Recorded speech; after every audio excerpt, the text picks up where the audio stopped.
So we're going to start now. So I read the article the other day, and according to Slovenian women, in the modern global world, there are more than 500,000 Slovenian experts. Of the 500,000 living around the world, more than 35% of them are women. And that number has been increasing steadily. Slovenian women have played an extremely important role throughout time and history. Well-known Slovenian missionaries in the early periods of immigration would not have been so successful without the support of their female relatives. Slovenian women played an important role in preserving and strengthening the language, identity, and culture, and their family as well as associations. It was the Slovene woman who played a decisive role in the establishment of Slovene cultural societies and Slovene organizations. Dobro jutro, dober dan, dober večer, dobrodošli in dobrodošli.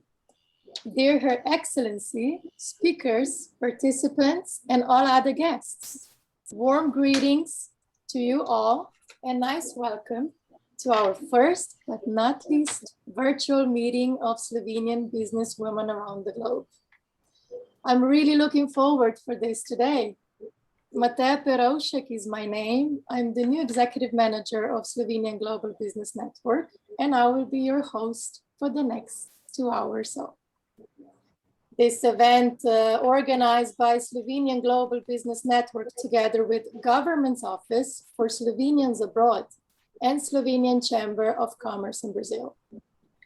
Our purpose of today's meeting here is to establish a connection as Slovenian businesswomen around the globe. On a side note, in our next meetings, a monthly mastermind group gathering calendar set up different debates, topics. What kind of topics and time and a date will be at set. Let me give you a little preview what the next 2 hours will look like. That we have these amazing Slovenian women around the world welcoming our over 15 speakers from Slovenia, Australia, France, Sweden, Belgium, Austria, United Kingdom, Portugal, United States, Argentina, and Brazil. Thanking each one of you for joining us today. In this meeting, each speaker will have the opportunity to introduce herself, promote, share the inspiring, informative way of making business in and outside of Slovenia. Our organization, the Slovenian Global Business Network, what are the long-term goals? We want to connect Slovenian business, diaspora, and expats, and encourage to cooperation and exchange of business opportunities. Whether you're a young entrepreneur or a seasoned executive, we hope our group will help you grow your network, open new business opportunities, and get to know Slovenian talents around the world. And so far, we have been achieving very good results. And now, just for some house rules before we begin, microphones on, only when presenting. It's better if you're using headset. If not, it's no problem. For any questions or comments, we invite you to our Zoom chat during the event. Each speaker will have approximately 5 minutes to present. The event will be held in English language and welcome speeches in Slovene language. This meeting will be recorded and published on our YouTube channel. And now, ladies and gentlemen, I would like to pass my word to Dr. Štefan Bogdan Šale, our team leader and founder of Slovenian Global Business Network. Please, Mr. Šale.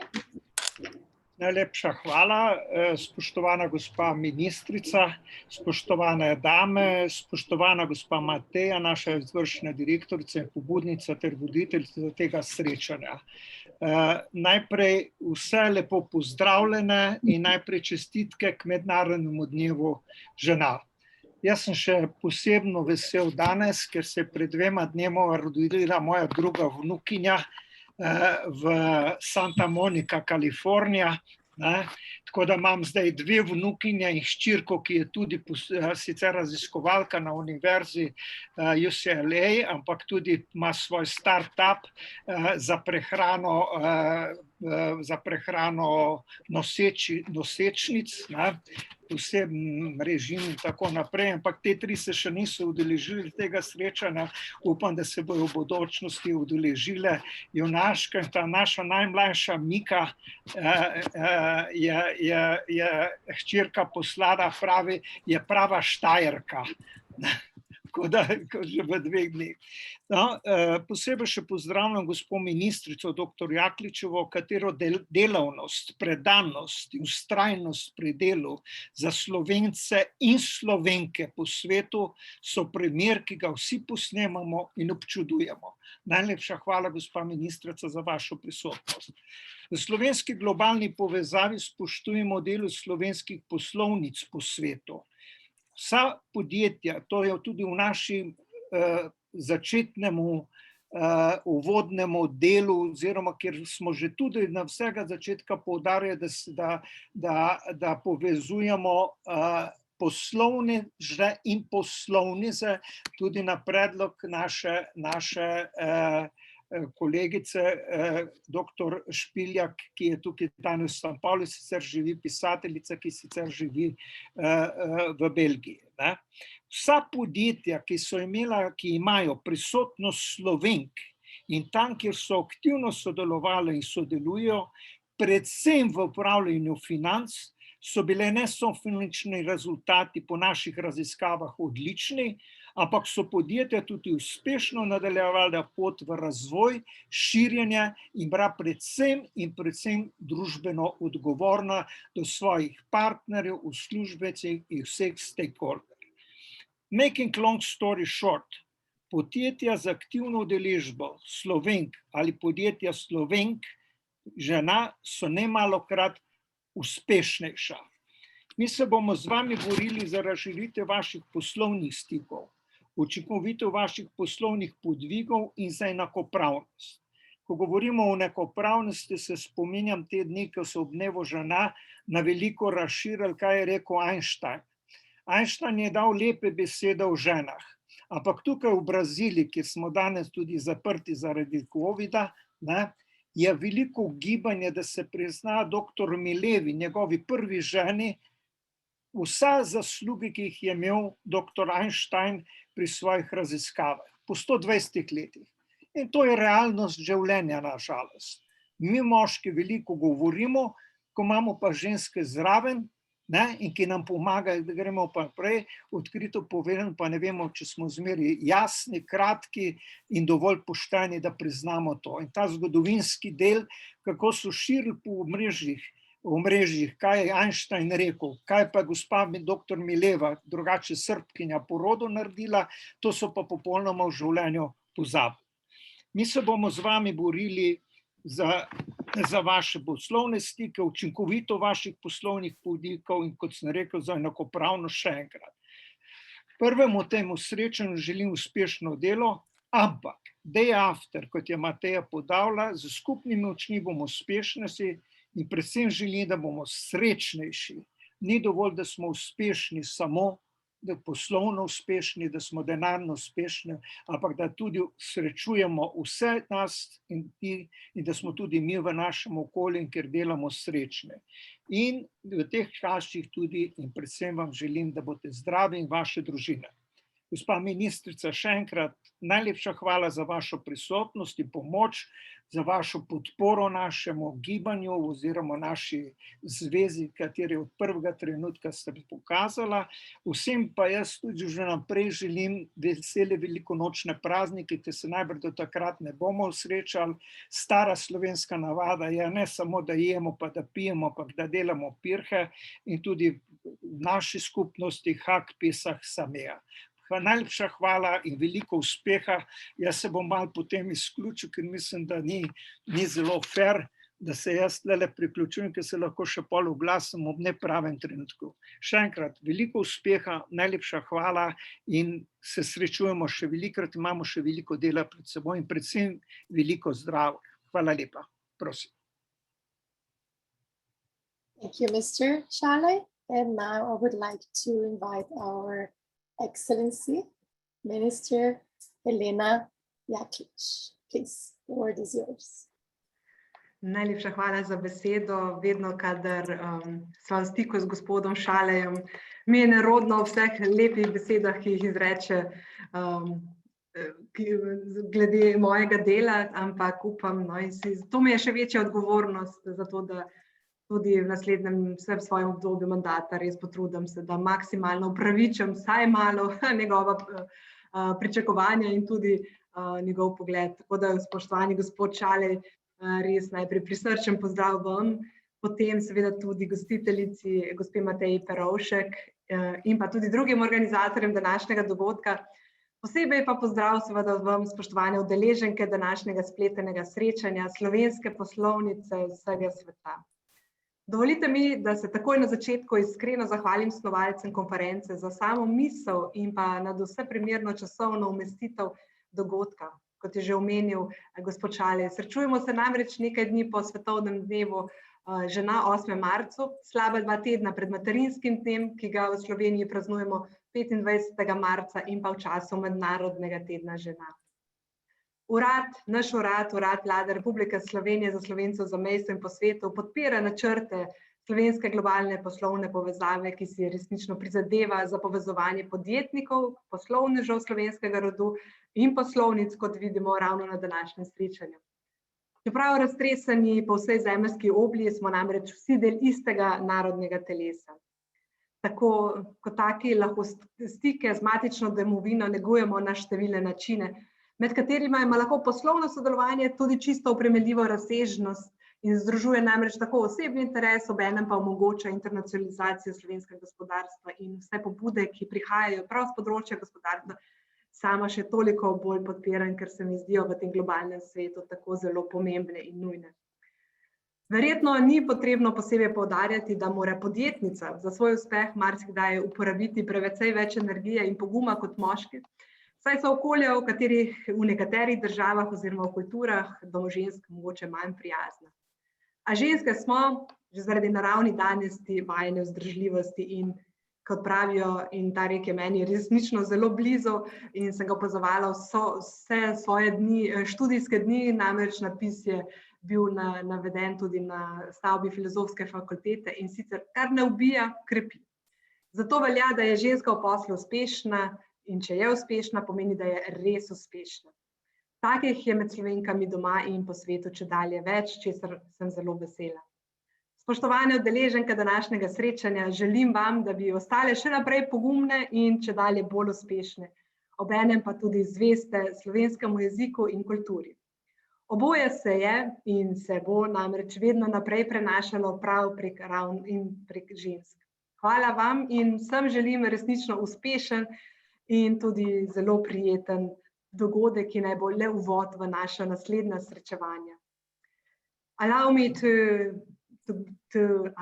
greet today's participants also in English. So dear Mr. Šale and Mateja Perovšek and other organizers of today's event, and most of all, dear distinguished female participants of this online meeting, Slovenian businesswomen from all over the world. First, allow me to express my sincere gratitude to the creators of this conference for the idea itself and for a most suitable and proper time placement of the conference. We are meeting just a couple of days after the International Women's Day and less than 2 weeks before the Mother's Day, which in Slovenia we celebrate on March 25. All nicely, of course, framed within the International Women's Week. But today's event has special dimension, as it is dedicated to women in business and entrepreneurship. There is no need to stress that a woman in business has to spend more energy and show more courage as men, since tradition originate from a general culture which differs from state to state and can be more or less kind to women in business. Luckily, women are by nature more resilient, and as they say, and I really like this sentence, and what doesn't kill you makes you stronger. Therefore, we can say that when a woman is successful in business, it means that she indeed is successful. We are very glad to see more and more Slovenian women of this kind in Slovenia and also abroad. Let me finish my congratulating all female participants. I wish you all to keep the courage and the good work, and at the same time to stay loyal to Slovenian language and culture. After all, it passes on the future generations, mostly through us, women. I wish you all a very successful and, of course, very pleasant evening and a really nice evening.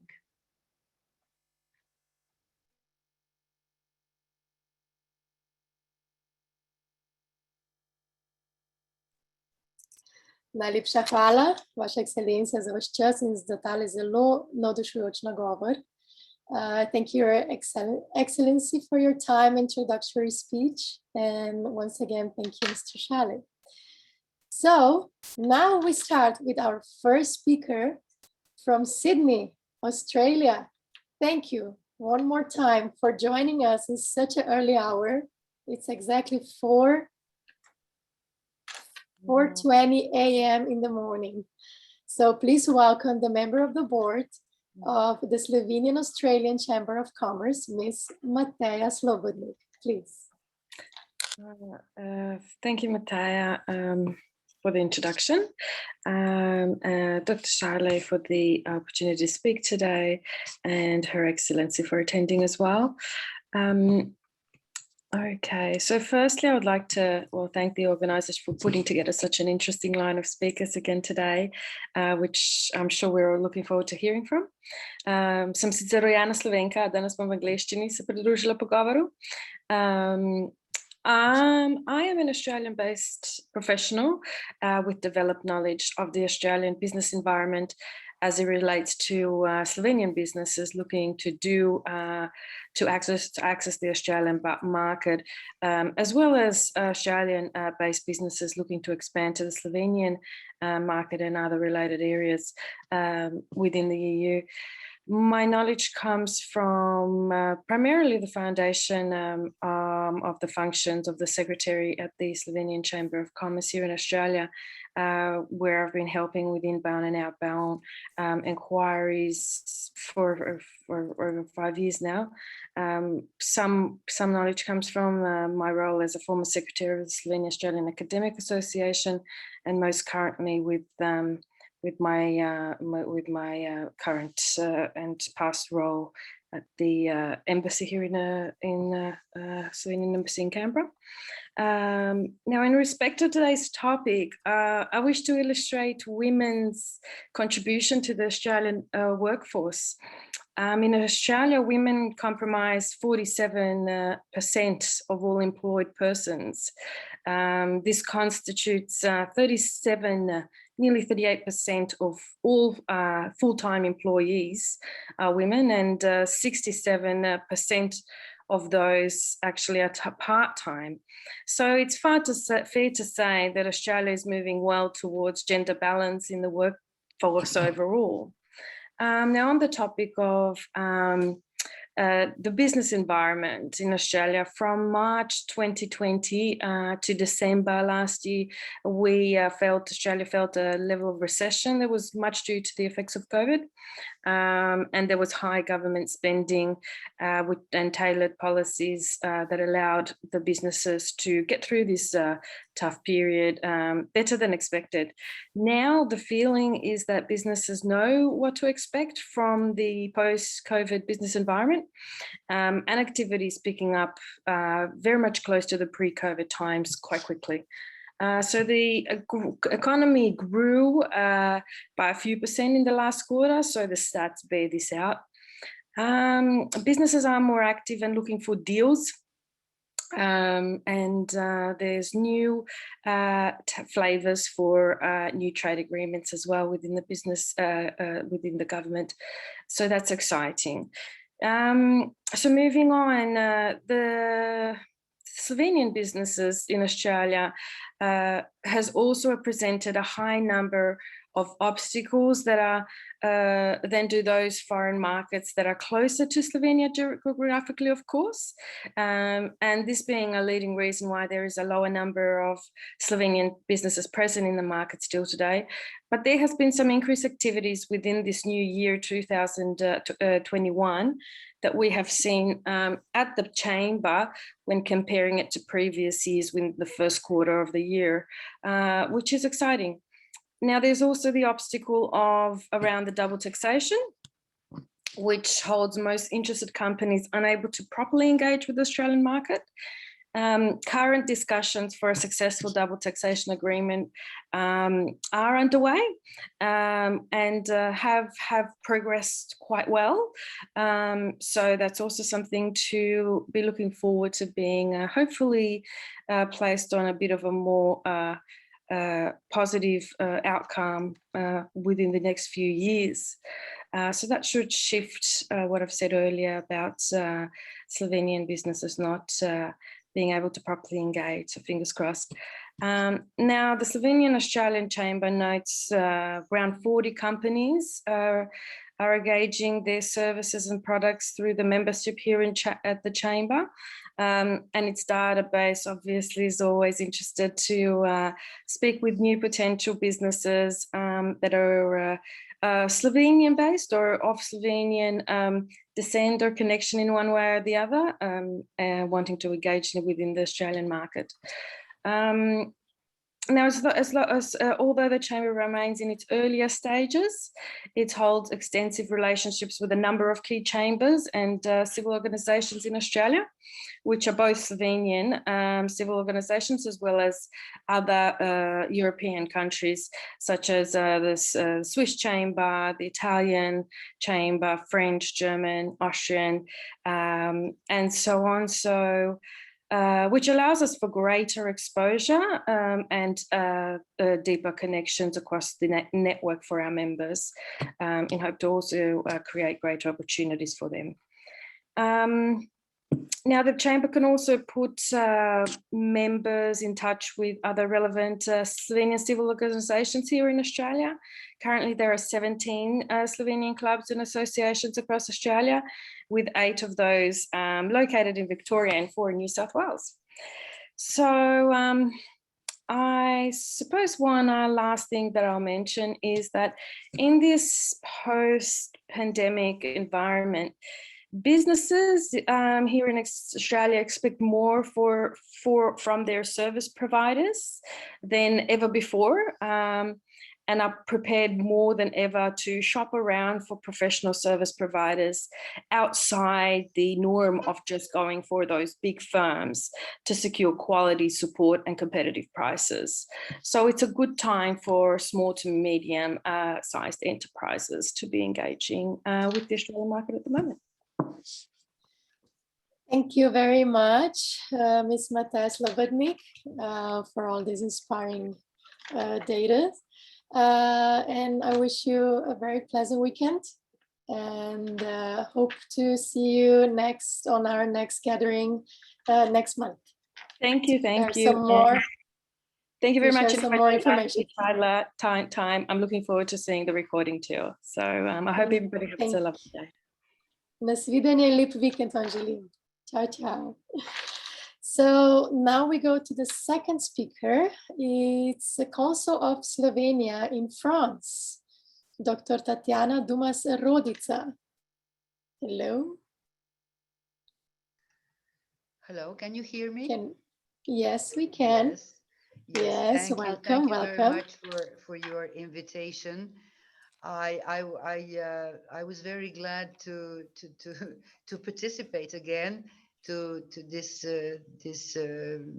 orientation your meetings. And well, I didn't hear yet the other participants, so, and I didn't prepare something really professional. I just wanted to say that I'm not professionally a businesswoman, but I'm a businesswoman unprofessionally, if I can say so, because my husband we had a factory. We were producing tools.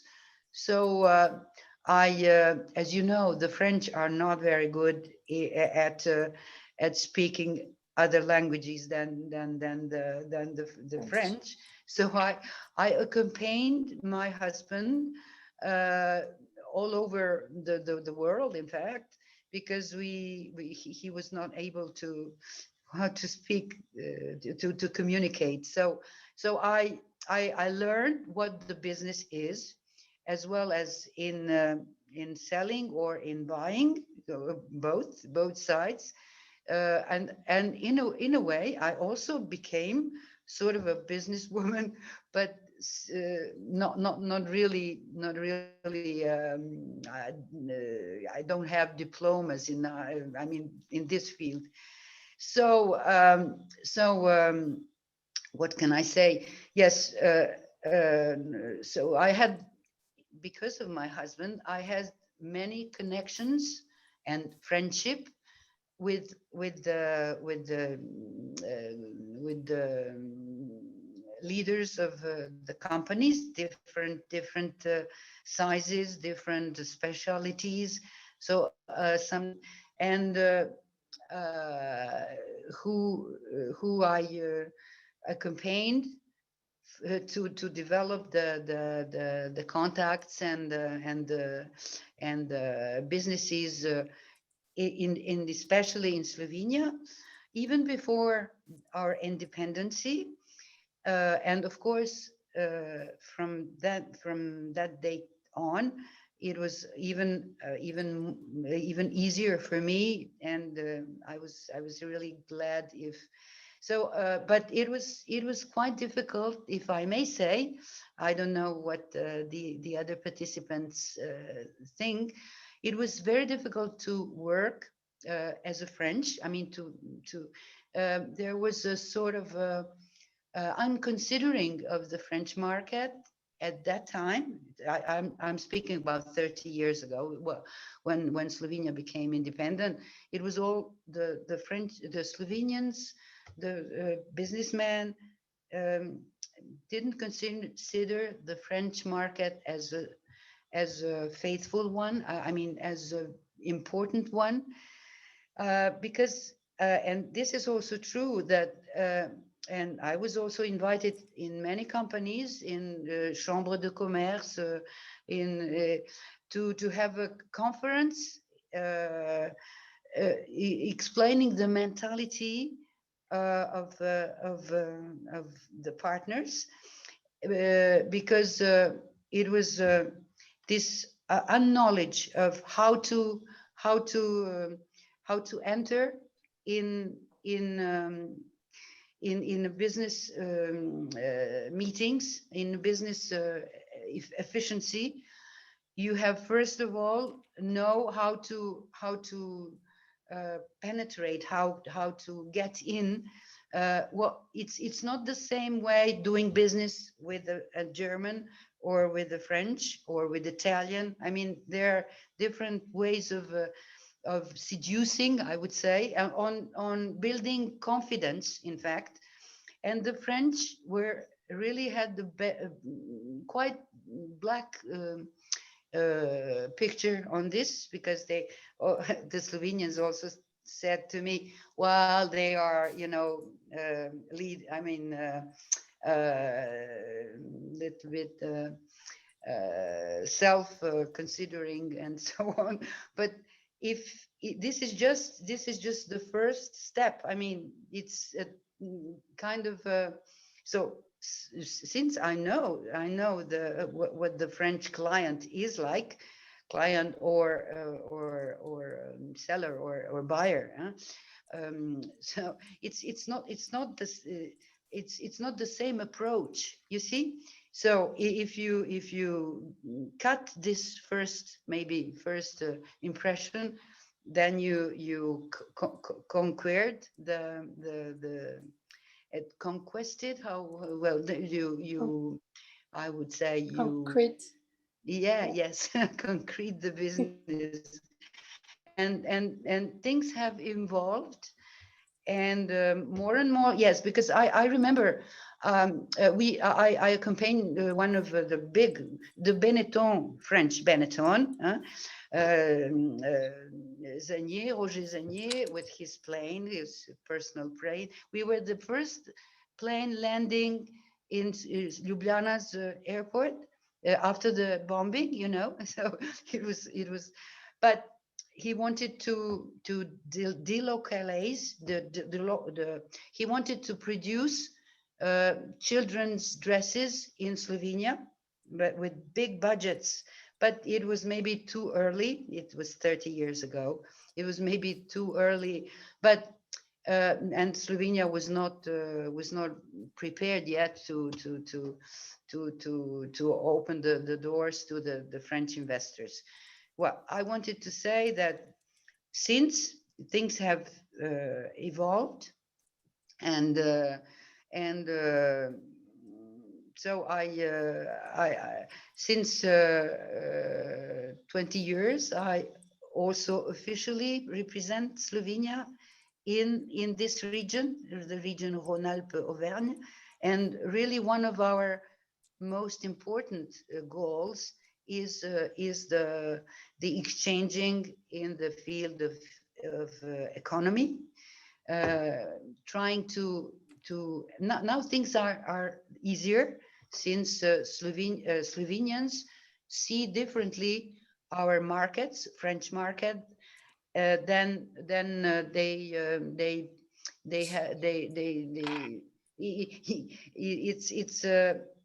it's not just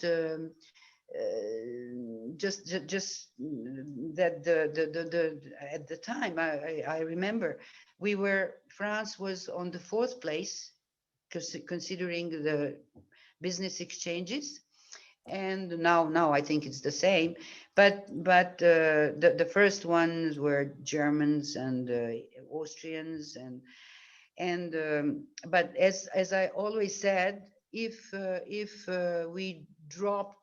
we had no Renault, Revoz, and 5 or 6 big companies in Slovenia, we would drop on the 50th place or something like that. So it's I'm really glad to receive now the demands of the Slovenian companies who which understood that French market can also be as important as the others we put on the highest level. And I hope that it's going to be more and more faithful and fruitful. Yes, this was I was looking for the word. Yeah. Yes, thank you very much for inviting me. And I didn't prepare anything concrete, but if you have some questions about the profiles of the companies we try to make business with the French markets, I will answer you to these questions. Yes. Okay, thank you very much, Dr. Tatjana. Thank you. Dumas Rodica. For sure, we're gonna keep in contact. And for any questions, if someone would like to ask, we have a chat section. So then we can, I will forward to Ms. Tatjana Dumas. Mm-hmm. Yes, but I would like to underline how important it is, the first steps. I mean, and to conquest the market, we have to know the mentality of our future customer. That's that, and this is something we can do. That's yes. For Thank you. sure. Thank you very much. Thank you very much. I completely agree. So now we following next speaker, Consul of Slovenia from Rio de Janeiro, and also partner at Latitude Financial Management. Welcome, Ms. Wanda Krantz Alves from Brazil. Okay, thank you, Mate. Well, I will try to share a presentation here. Just a moment. If I can, see here.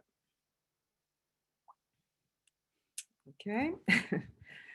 Well, I have let's say, spent my whole life in a company, a large mining company in Brazil. It also has a global footprint, always in the area of finance. I left the company in 2014 and joined Latitude. I retired, let's say, and joined Latitude as a partner. Also in the field of finance. I have a partner. She's the founder of Latitude, and she was my former director of Vale, which is the mining company I've worked my entire life. Well, in terms of Latitude, is a small, let's say, boutique finance, corporate finance company. And it has been in the market, in the Brazilian market, and it's in Rio de Janeiro for more than 15 years. And we are specialized in business and investments and corporate finance transactions. We can help startups and companies looking for venture capital, private equity investments, project finance, mergers and acquisition transactions, if someone wants to buy or have a partner in the market. We can do financial restructuring if the company is, wants to grow or has difficulty, wants to renegotiate loans, for instance. We also are experts in fundraising, through all our, let's say, experience during our lifetime. We do have clients, we always had clients in Brazil and abroad, which are, foreign or national companies, family business, Brazilian and foreign entrepreneurs, which has investments and assets in Brazil or abroad, which also wants, they want to grow or they want to restructure the business. In terms of startup, they want to have like a next step and grow in terms of growth, and or if they want to finance new projects, greenfield or brownfield, or seek for venture capital to finance their growth. So this is, for instance, is the point that I could say that would help Slovenians if they want to come to Brazil. I mean, we could do, help them incorporate business in Brazil, or find partners in Brazil, or and likewise, I mean, Brazilians, if they want to go to Slovenia, then I have, this network that maybe can help as well doing the other side around. Well, we have a large experience in corporate finance and capital markets, and we held positions, prominent positions within the companies, especially my partner. And we have, we nowadays, not only mining, but we act on all kinds of sectors of activities of the economy, so we can help any kind of business to come to Brazil, for instance, and when we talk about Slovenian companies wanting to go abroad and grow into new markets. So basically, our areas of expertise is the ones that I've already said: project finance structuring, private investments structuring, corporate finance. And here, some of the things of each, let's say, a topic that we are experts. So if they want to do a project from scratch, we can, help financing and structure the capital, equity, and debt, and find investors as well. But basically, I have already said what we do. In terms of project finance, I don't want to really go into my presentation and take too long, but it's, as I said, we have done a lot of transactions, not only in Brazil, but abroad, also during, for instance, my experience in mining, so in China, Middle East, and I've been everywhere. So we can advise and really structure which project financing for ongoing businesses if they want to grow or double the size and so on, or from zero. And we also do private investment structuring, identifying opportunities to clients on the market, and also investors or type of investors, if they want also to invest in companies already existing in Brazil. So Slovenians want to come here and find a partner and invest in certain businesses. We can help, shop around, and of course we also do have a large network of companies and business entrepreneurs here in Brazil that we can jointly help finding an opportunity for Slovenian investors.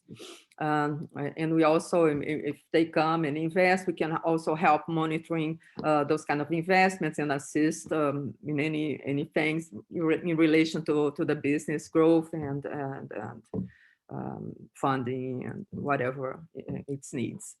Let's say we also do help structuring startups, but when they are going to the next step, let's say not on the seed funding or but when they want to really restructure a business and go to the markets, looking for venture capital to expand their operations, when they already have let's say they already have clients and they are growing and have they just want to reach new markets and new level. So and they need investors or strategic investors, for instance, or funding. Sorry. Okay, mergers and acquisition. Also, we have a lot of experience in Brazil and abroad, and so we can, do valuations and look for targets if someone wants to buy companies here. Not here. I'm actually in Canada today,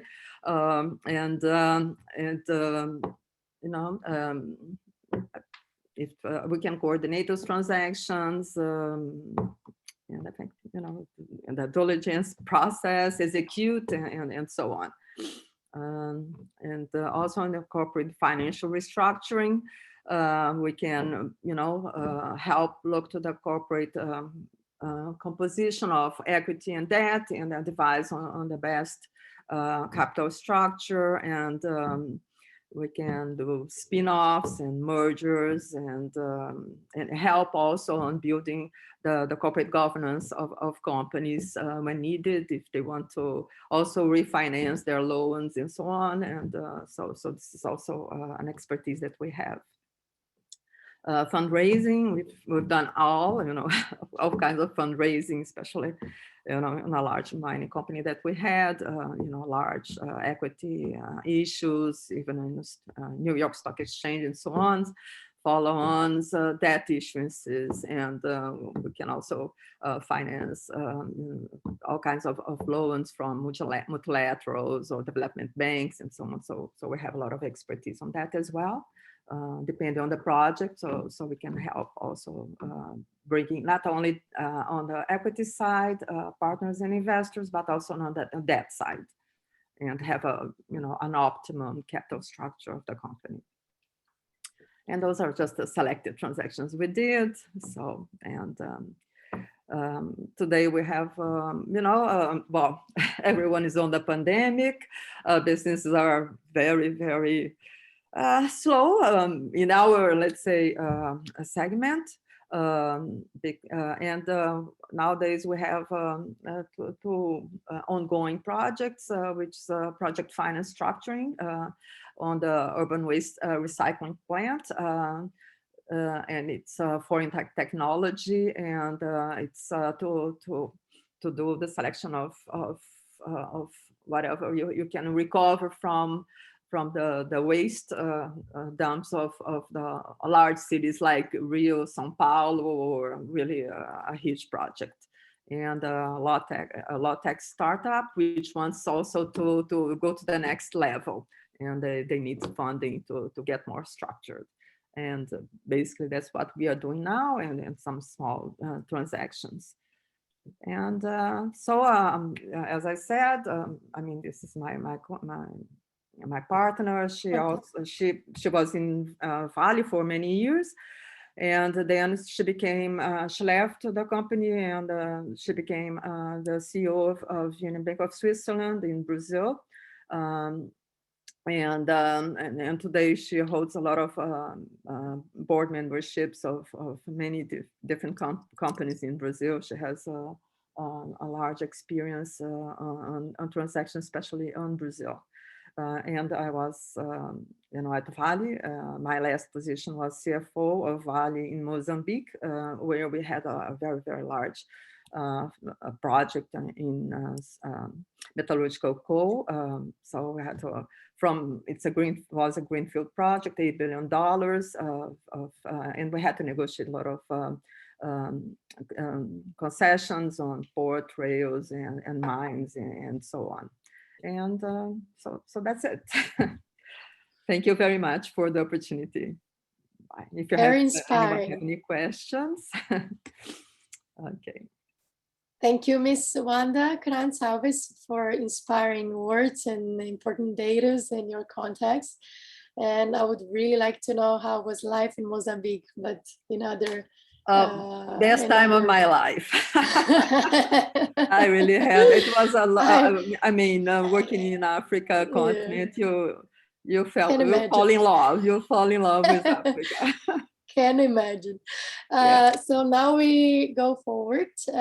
We move to our, this is interesting, mindset coach, life coach, Miss Maya Meglic from Belgium. Welcome, Maya. Hi, everyone. Good evening. Actually, I'm dialing in from Slovenia tonight, but I am driving back to Belgium tomorrow.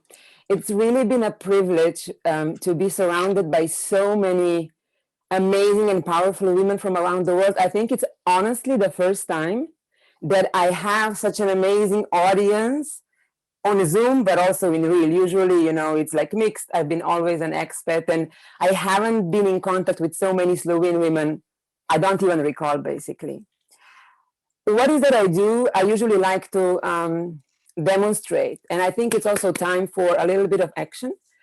So I would like to make my part of a little bit more interactive. And I would like to invite you, whoever wants to participate, of course, to think of one topic in your life where you would like to either change something, achieve something, do something differently. It can be your business life, it can be your career, it can be your private life. But take a topic, maybe if you have something to write it down. What would it be that you would like to maybe look closer, address, change, figure out something, maybe even resolve?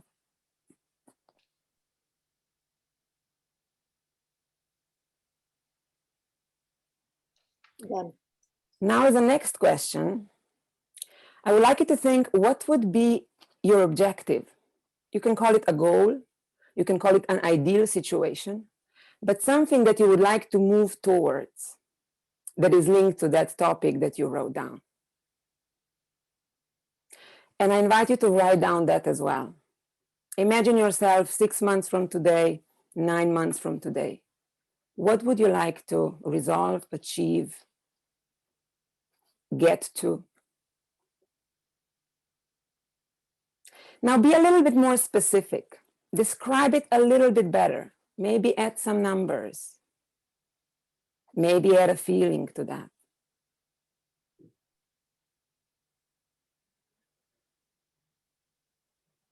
Maybe someone can nod when you've done it, so I know a little bit the timing.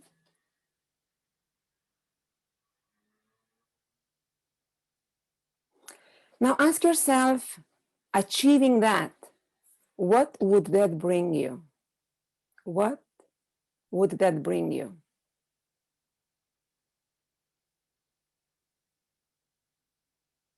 What else would that bring you?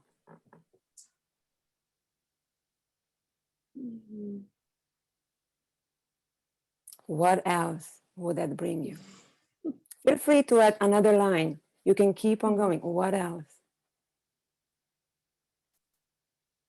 And now as the last question, I'm going to ask you, why is achieving that, resolving that, getting there important to you? Why is it important to you?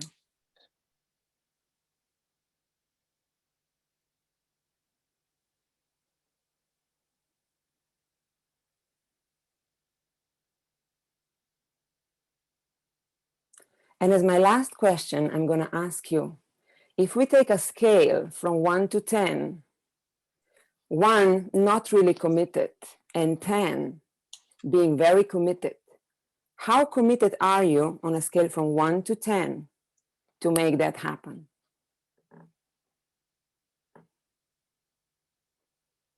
To resolve whatever you set for yourself, to get there, to achieve that.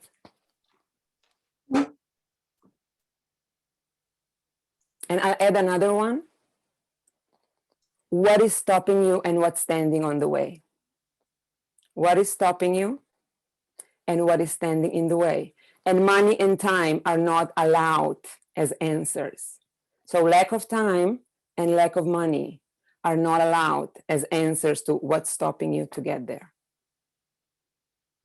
Simple, myself.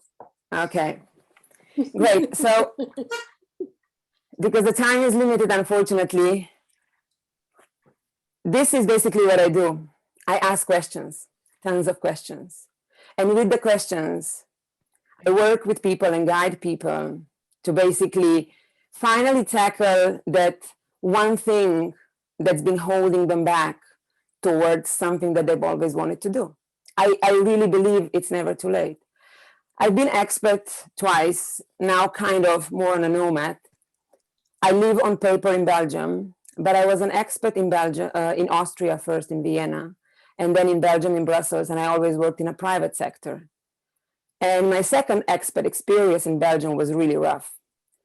It wasn't anything that I foreseen, and that made me curious, and I went even researched expat life and how expats adjust to the life in new environments. And that, together with my 13 years long international career in telecoms, where at the end I was running a product that we were selling to the big IoTs like Google and Facebook and Skype, working with clients from Singapore via Dubai all the way to San Francisco, and from Cape Town all the way to Stockholm. All this experience basically somehow led me to what I do today. I mainly work with expats, either tackling their adjustment challenges when they move abroad, going through the transitions, being life transitions like breakups, divorces, kids leaving homes, being career transitions. I work a lot also now clearly with dealing with the pandemic, because it's a very unusual situation that impacted so many people, basically most of us, all of us, if I can say. And I do a lot of, let's call it soul searching. There's always a time for everyone, sooner or later, when someone asks themselves, what is it I actually really like to do? Or what is that is next for me in life? So this is in brief because I know we are time limited, but I will share with you my contact details in the chat. So if anyone is further more curious about the process, how does that look like? How does the process of coaching can contribute basically to the quality of your life, to your satisfaction, to fulfillment, to tackling what's been basically standing on the way, you're more than welcome then to get in touch, be it via LinkedIn or directly via email. Thank you very much. I wish you all an amazing evening, the day ahead, because we are in the different time zone, and then also, of course, the weekend. And I truly hope this is not the last Zoom meeting like that, and that we are going to be able to keep in touch and also develop this into some really amazing cooperations in the future. Thank you very much. Wow, good guardians, inspiring. Thank you very much, Miss Maya Miglic, and good luck to you and good travel, safe travels tomorrow. Thank you. So Natalia, just one thing. Yes. Apologies for interrupting. I see the chat is disabled. Shall I share my details with you and you'll share at the end, or? It's disabled? Yeah, I see it. It's disabled. It says chat disabled. So I'm going to send you here, hello. I'm sending to you direct Yeah, but I message. can't reply for whatever reason. Let me see if, yeah, I have. Mine I is don't know how to do from here. Same case here for me as well, so must be something. Because Carmen, Tatiana, Maya, even the maybe ministry, they already managed to send. It worked before, but now for whatever reason is disabled. Yeah. Let's do it again. Try now, please. Yeah, I think now it's fine. Now it's possible. Yeah, now it's okay. Thank you. Okay, now it's work. Okay, thank you. So now we continue with Miss Lucia Luchka-Klanschek, but I don't know if she's present. So we're gonna wait, maybe she's gonna join us later. So we're gonna go now. Thank you very much one more time, Maya. Great honor to have you here. And now I would like to go to my dear friend.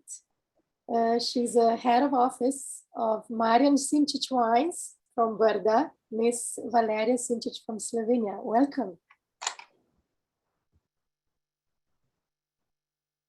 Hi. Thank you, Matea, for the invitation, and hello to everybody. I'm from Brda, like Matea said. I'm the left hand of my husband, no, if I can say it like that. So I prepared a small presentation for you. Just, sorry. You're sharing, yeah. Sorry, first I have. Such a beautiful winery. Can you see it or not? Yes, yes. Okay. Yes, sorry. Yeah, I don't know how much you know about Brda region, but we are really on the western part of Slovenia, very close to Adriatic Sea, and the same distance we have the Alps. So the conditions are very, very interesting for wine growers and also after for winemakers. And the tradition in the region is really long. So this is just a little bit about position where we are. This is the photo that I spoke about. You can see the Alps from one part of our hill, and you can see the sea from another part.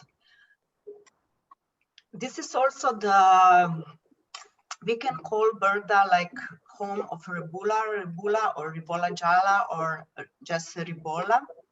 Why? Because it's the local autochthone variety in this region. And you see, I put Collio, Italy on the middle of the picture, that you can imagine how close on the border we are. No? Goriška Brda region produce about 70% of white wines and 30% of red wines. And like I said, the main and the most famous is Rebula. Then we produce also another varieties, Pinot Grigio, Rebula, Sauvignon Blanc, Chardonnay, and 30% of reds. What is so important for us is that our company is, I couldn't say that it's a company, it's family estate, and we are just 10 of us working on in this estate every day. So in last years, we enlarged our market all around. So we export wines in 40 different states. For example, United States, even Brazil, Canada, in different states in Europe, also France, UK, Germany, Belgium as well. So I'm really honored that you're from so many different countries with us this evening. And I know that every country has a different how we start work there, no? So it is so many different knowledge and culture. But for us, our work, or we couldn't say that for us, this is our business is just our lifestyle, because we are so connected to the nature. You can see on the picture so many hills surrounding us, and it's our pleasure, no, to work in such a beautiful nature. So I put here one very important crew, very old vineyard that we have. One part is looking to the Alps that we see before, and another part is looking to the way to Adriatic Sea.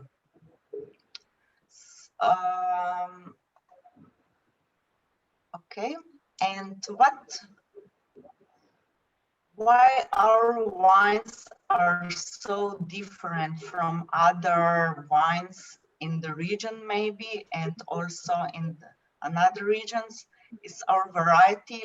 I already mentioned that Rebula is an old variety that we have, and we have also a very old wines, and this brings a special flavor to the grape, and also a special flavor after to the wines.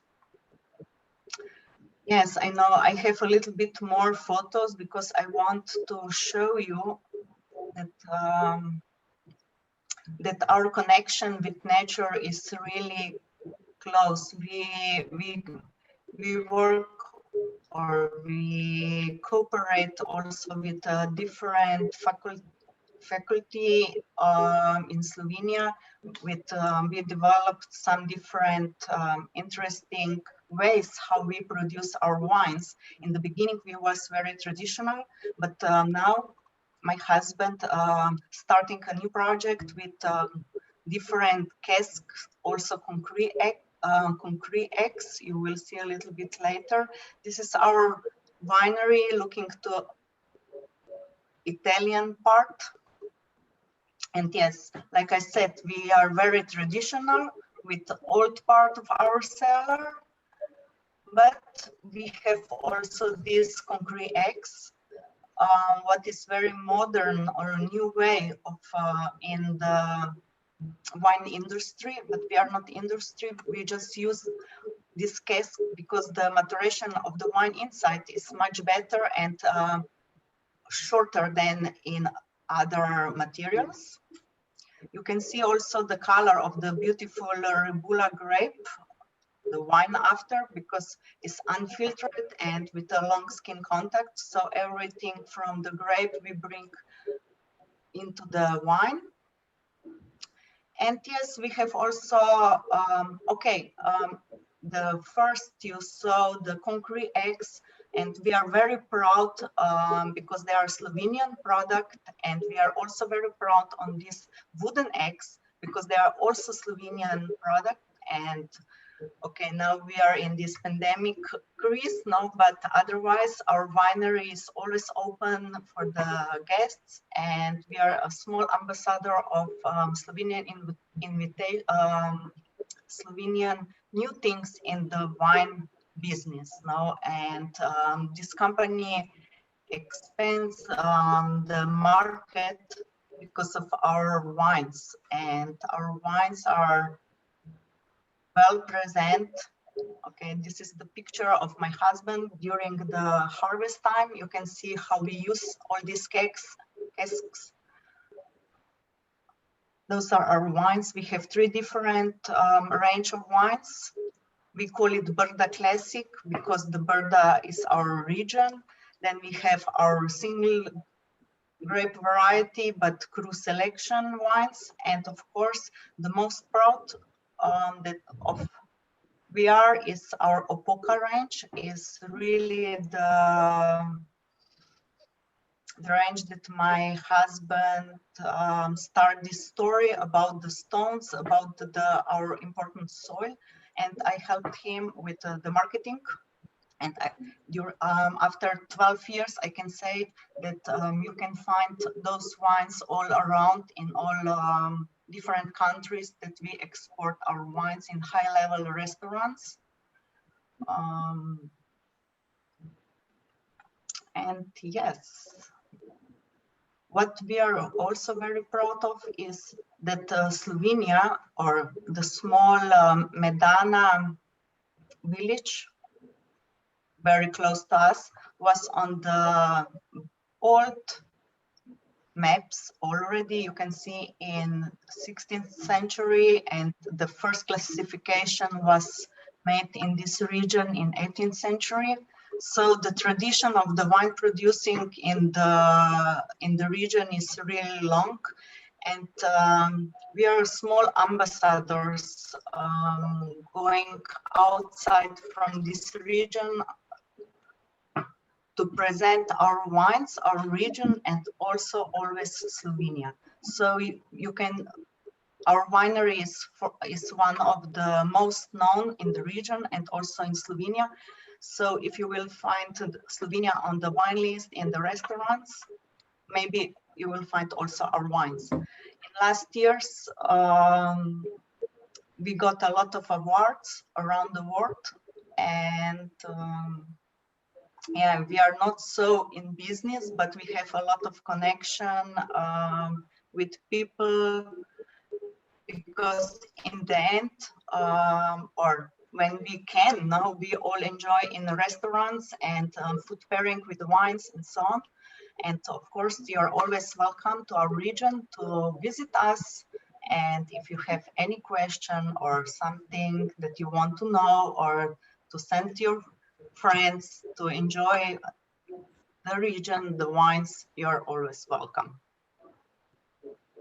So I will stop sharing the small presentation. I don't know how long I was, because mostly we are more focused on the wines. And that's it. Thank you for invitation once again. And I didn't say a lot about myself, because in the beginning I studied completely different things that I'm doing now, but I enjoy this, and I hope that we will see not just via Zoom, no, but in the real life once in our region. So welcome. Oh, sorry. Your phone, Mate. Your speaker, Matea. Okay, now I'm on. Can you hear me? Okay, so sorry. So thank you one more time, Valeria, producing best quality wines, the beautiful winery, which I had personally the honor to meet many, many times, and such a hospitality and beautiful people behind the production. So you can actually really taste the wine when you get to know the philosophy of wine producers and people behind these beautiful wines. But I have a question. I will try to ask each one of you. It's the same question that goes for all of you. It's, What are the big challenges as mothers who has families, business women, or neck of the family? Because we know the men are heads of the family, but we are the necks. So without the neck, they cannot survive. So what are these challenges in these challenging, hard times for your businesses as a mom?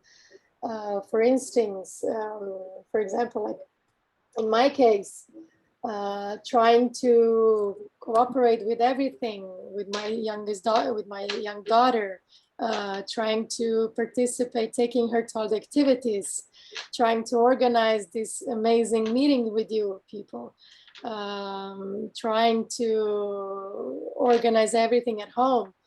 For me, is a big challenge, especially if tomorrow, Monday, all the schools are going to be closed.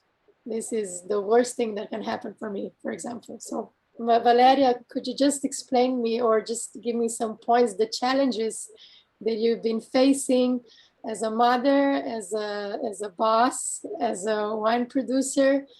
What are these challenges that you've been having during coronavirus?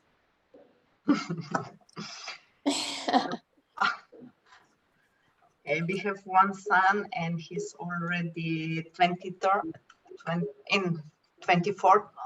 So now it's much easier now, but it was quite busy period because we had to build everything. We didn't have knowledge or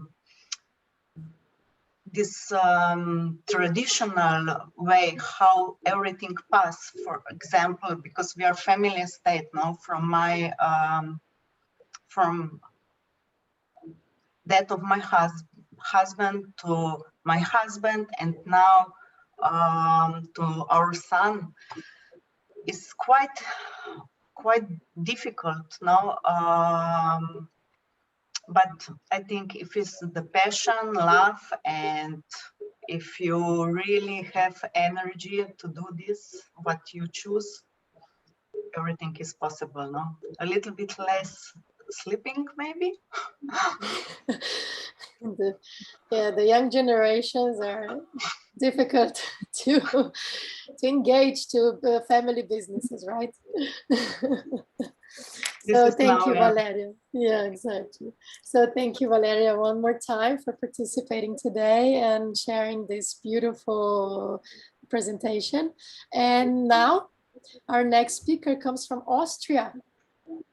The business tax consultant, Dr. Petra Amrush. Oh, thank you for your Hello. Did I pronounce it correct, Amrush?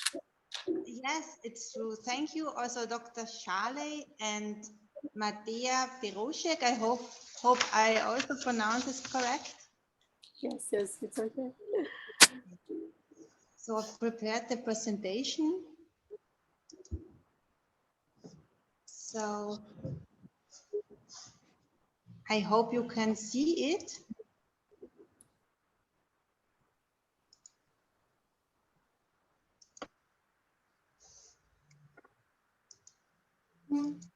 Yes. So my name is Petra Amrush and I will present my tax consulting activity. First, my basic education is I attended the bilingual business school, Hackdag in Klagenfurt. Then I completed my master and PhD studies at the University of Vienna. And then I started to work as certified tax consultant in Austria. So my professional experience is basically in consulting, business, research, and teaching, also tourism. And the tax consulting activity is focused on fiscal representation in Austria for globally acting firms, also locally acting firms, multilingual tax consultancy for small and medium-sized businesses. I offer also other business services such as accounting.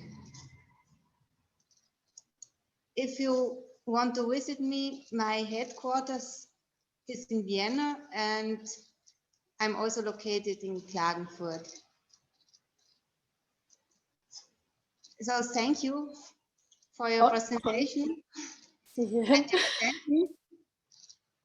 And all your interesting presentations. And I hope to see you in Austria. Thank you, Dr. Petra Amrush.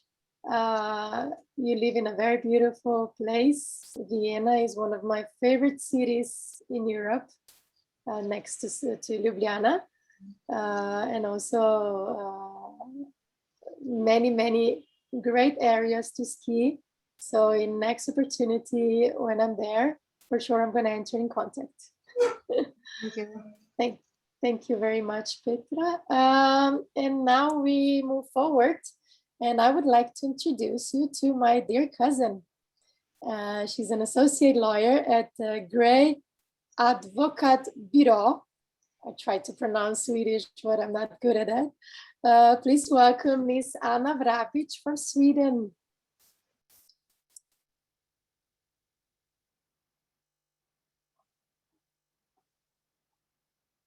Anna? Hello? Can you hear me? Yes. Okay, perfect. Yeah. Okay. So I haven't prepared any formal presentation and I will try to be brief here.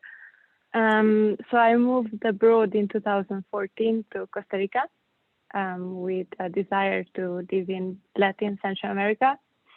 And I changed my mind pretty fast after a year. So I moved to Netherlands, back to Europe. And I took my law degree then in Netherlands, in The Hague University. And then in 2018, in summer, I moved to Sweden, where I did my master's in tax law. And I've been working in a law firm here ever since. It's called, like Matea said, Gray Advokat Byrå. It's a boutique law firm. We have about 10 lawyers, and we deal with M&A, corporate law, private equity. We also have a litigation department, which I'm not involved in. And we deal with everything from the small companies to medium-sized, as well as multinationals.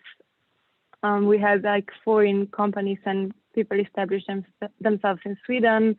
And lately we also see more and more interest from the Swedish side to actually invest in former Yugoslavian countries.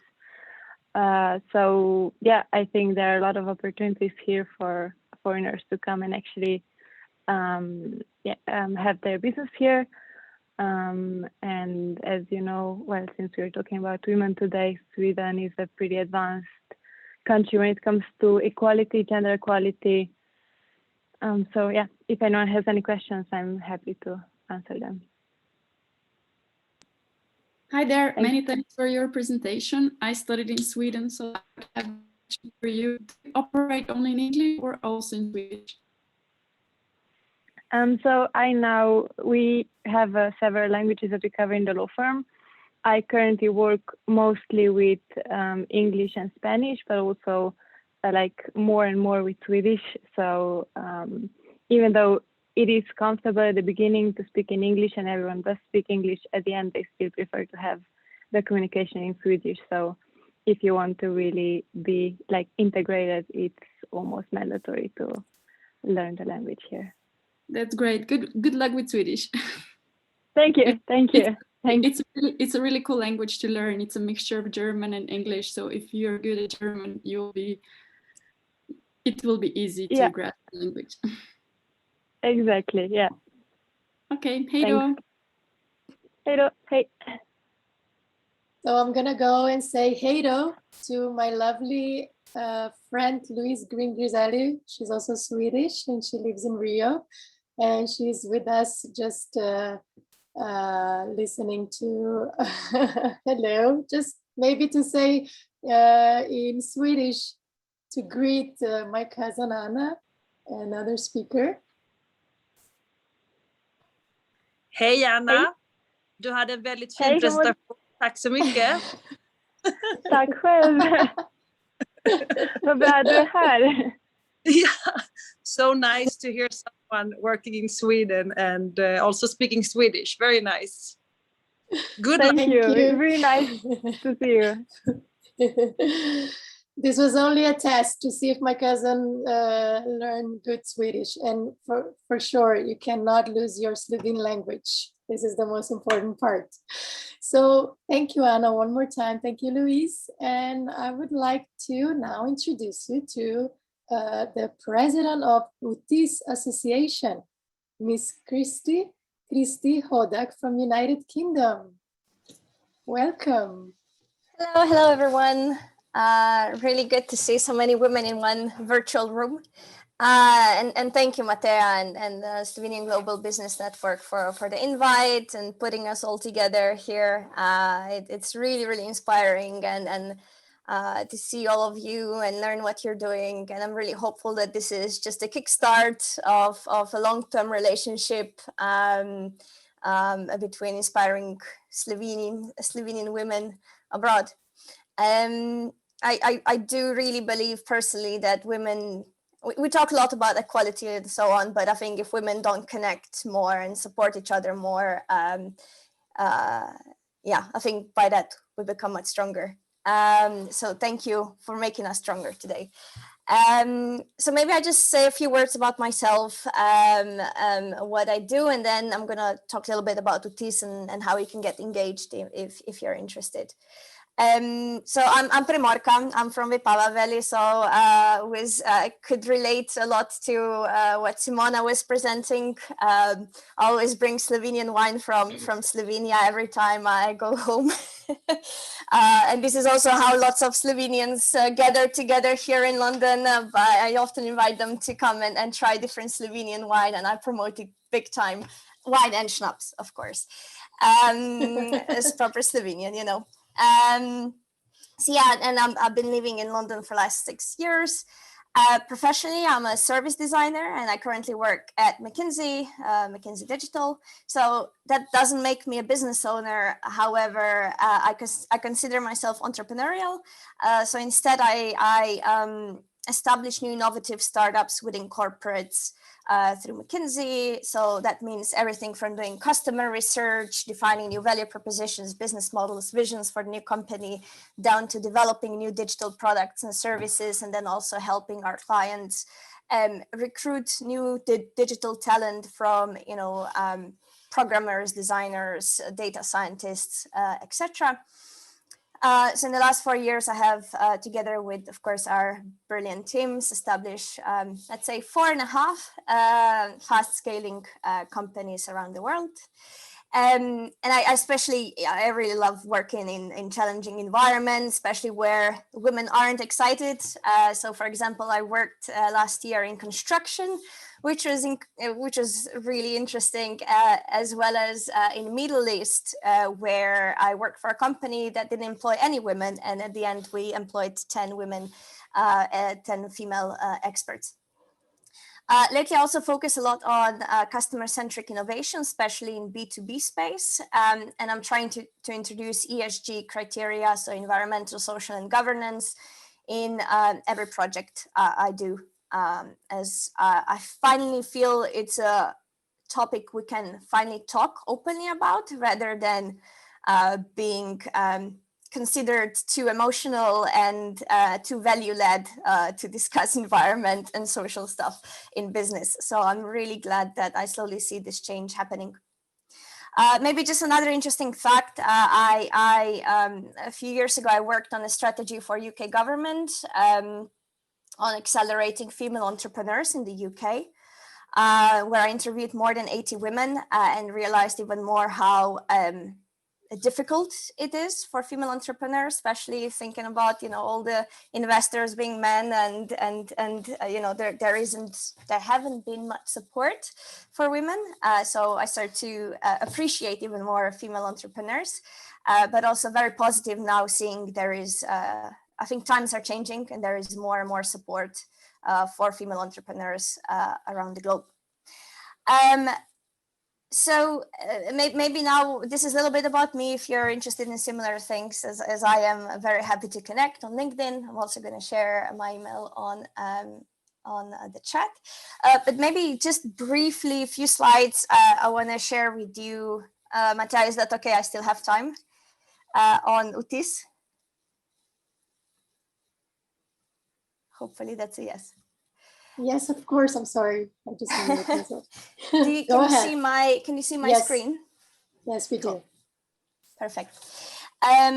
So Društvo UTIS is Društvo Utini izobraženih Slovencev, so the Association of Slovenes abroad, a little bit more targeting, especially this new generation that went abroad especially to get additional education. However, we also have members who didn't get educated abroad but connect with our mission. So we are 1,809 members across 51 countries globally. What connects us is that I think we have quite, of course, I'm preaching to all of you that already know this, but yeah, what connects us is the global viewpoint, but still, we all have Slovenian values and we all come from the same environment. So our mission is that we try to minimize the distance between Slovenia and abroad, and we do this especially through connecting the community abroad as well as in Slovenia. We are connecting our members with different institutions in Slovenia. We have quite a few partners in Slovenia, different companies like LEC, BCG, etc., who are partners, and then also they promote their jobs in Slovenia to our members. But we also collaborate a lot with the Ministry of Education, Ministry, and of course with Urad za zamejce in Slovence po svetu, who is our main sponsor and supporter. And we also try our best to kind of make people aware about the challenges that Slovenians abroad have, especially this segment that we're focusing on. Just a few pictures so you know what I'm talking about. So you can find all of this on the website. We're trying to share with also new Slovenians coming abroad all the information we have within the association. We really believe that we need to share success stories as much as possible. That's why you also find on our Instagram lots of success stories about Slovenians abroad. We do lots of webinars. We have local chapters in 15 countries around the world. So if you are in one of those, you're really welcome to come to our events. We also have a Slack community where we communicate daily, and we also share employment opportunities with our members in Slovenia and abroad. We also organize career days for people that want to come back to Slovenia and get employed there.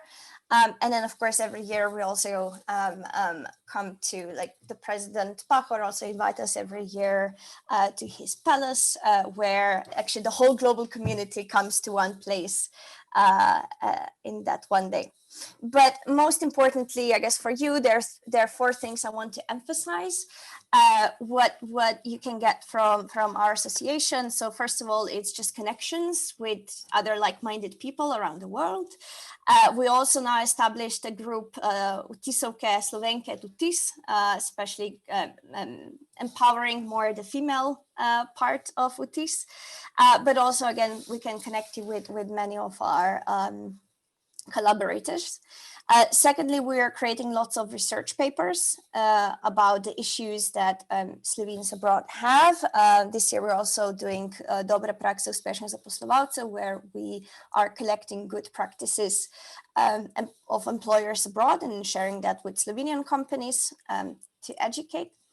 And then lastly, we have program mentorstvo, and also we promote success stories, as I already said. And on this point, I would really like to invite you to program mentorstvo, either to be a mentee or to become a mentor. Especially having all of you here with so much experience, it would be great if you are interested in supporting other women or just people that are thinking about their career and next steps. Be great to have you join. Already mentioned this group, very nice. If you join this, you're very nicely invited to this new group. And then lastly, also very important is this year, last year was the first year when we convinced the Gospodarska Zbornica Slovenije, the Slovenian Chamber of Commerce, that now it wasn't possible before. Also, entrepreneurs living abroad, Slovenian entrepreneurs living abroad, can apply and for the Priznanje za inovacije, so the best innovation of the year. And this has just opened now, so you're very nicely invited to apply and kind of present your great business. So yeah, I'm gonna stop. As I already said, we have partnerships. If you're a company, I just invite you very nicely to look what if you're interested in collaborating, do join UTIS and mentorship program. You're very nicely invited. So yeah, hopefully we connect, and I'm going to share all of these links in the chat below. Thank you. Thank you, Christy, for the inspiring work you do. Bravo. I had the opportunity actually to participate in one of your virtual events on the International Women's Day. And I might say that was very dynamic, very sympathetic, very, very homey. And I hope we just continue to cooperate. So looking forward to work with you. Thank you. I just want to take this opportunity because I see that we have a guest here. Let me just check if, okay. I would like to take this opportunity, as I said, to greet Director Maja Tomanic-Vidovic. She's from Slovenian Enterprise Fund and driven force of Slovenian business excellency. Can you hear us? Just to maybe greet, just to say hello. Maja? No?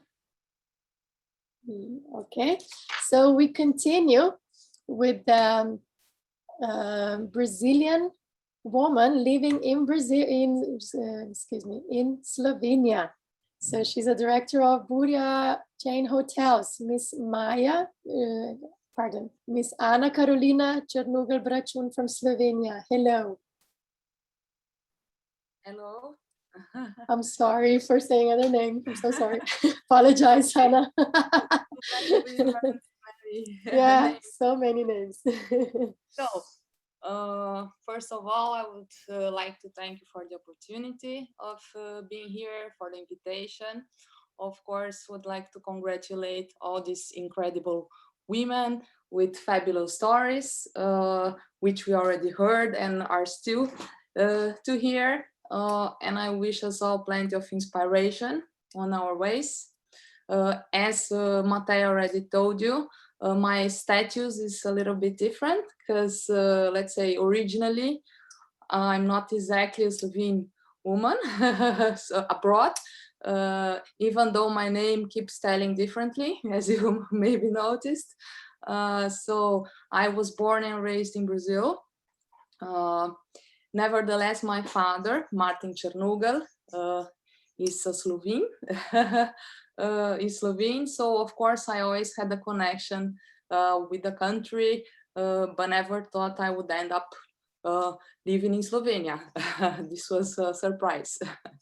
I studied law, so originally I'm an attorney who had quite a promising career in a major Brazilian law office.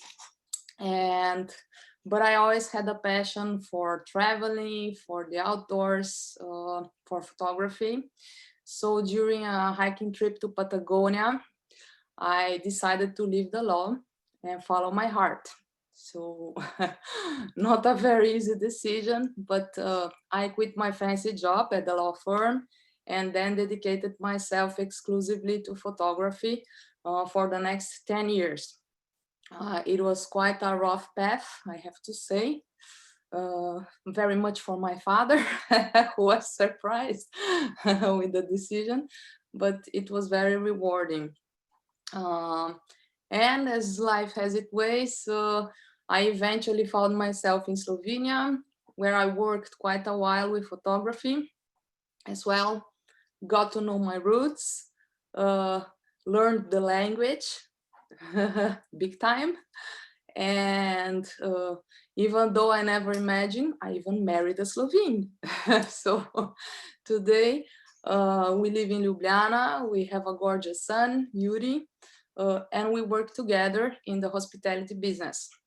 So enough about me. Here I am to present you our company, Burja Hotels, Burja Hoteli in Slovene.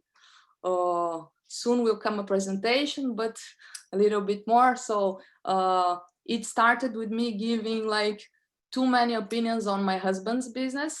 Since he was already working with tourism, he created the first hostels chain in Slovenia. And then we ended up deciding to have our business together, to take it to a next level, a step further. So in a way, aiming for like more mature travelers, calmer nights, because we had a small child at that moment, and so on. And here's where the story starts. So can we try, Mateja, to? It's short, lots of pictures, of course, because you know, my bad, and a little bit about us. Okay. Okay, you're gonna share, or you want me to share? No, I have to share. You have to share. Okay, sorry. You haven't sent me. Yeah, okay. Share screen. Yes. Everybody can share. Do you see it? Yes, we do. Okay, it works. So in 2011, we started with our first project. It is called Galleria Rooms in Ljubljana, which had at the moment 4 rooms only. Since then, we expanded a bit, and today we count more than 80 units in different regions of the country. So I prepared a short presentation with lots of images that you can have an idea about what we've been doing. So we own several guest houses located in Ljubljana, Piran, and Bled, and a new addition, so a new location should come up soon, hopefully. I would say that the distinctive elements of our business are the following ones. So location, all our properties are extremely well positioned, so be it in the heart of Ljubljana zoo town, or just a few steps from Lake Bled. We think like location is very relevant for our type of business. Then hospitality, so each of our guests is unique, not just a number. Everyone working with us, they enjoy what they are doing.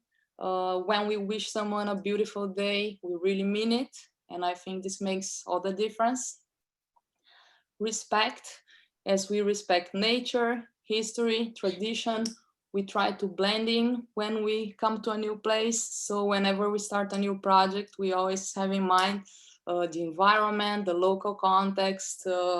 So things were already there before we arrived, and we try to keep it and respect it. And of course, it might sound a bit as a cliche, but we really want our guests to feel at home, so that they are feeling welcome, relaxed, comfortable, and of course then able to experience the local life, things as they are. So be at home, away from home. So that's why we always engage so much in each project. We work ourselves from the planning to the construction site, the drawing of the furniture, decorating, photographing, lots of physical work also. We know by this time became quite the experts on renovations and bathrooms and plumbing items and stuff like this. So it's quite interesting. And with each new project, of course, we learn again and more, and we hope to continue learning on and on. So here you can see a little bit of some of our rooms, our properties. Then,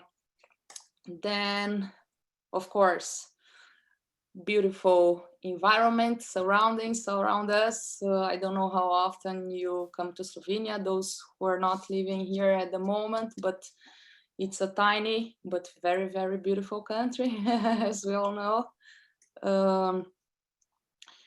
Then a little bit of our properties. So on the left side up, this is, let's say, our main property in Ljubljana. It's located in Zois Palace, Zoisova Palača. Here we have 17 units.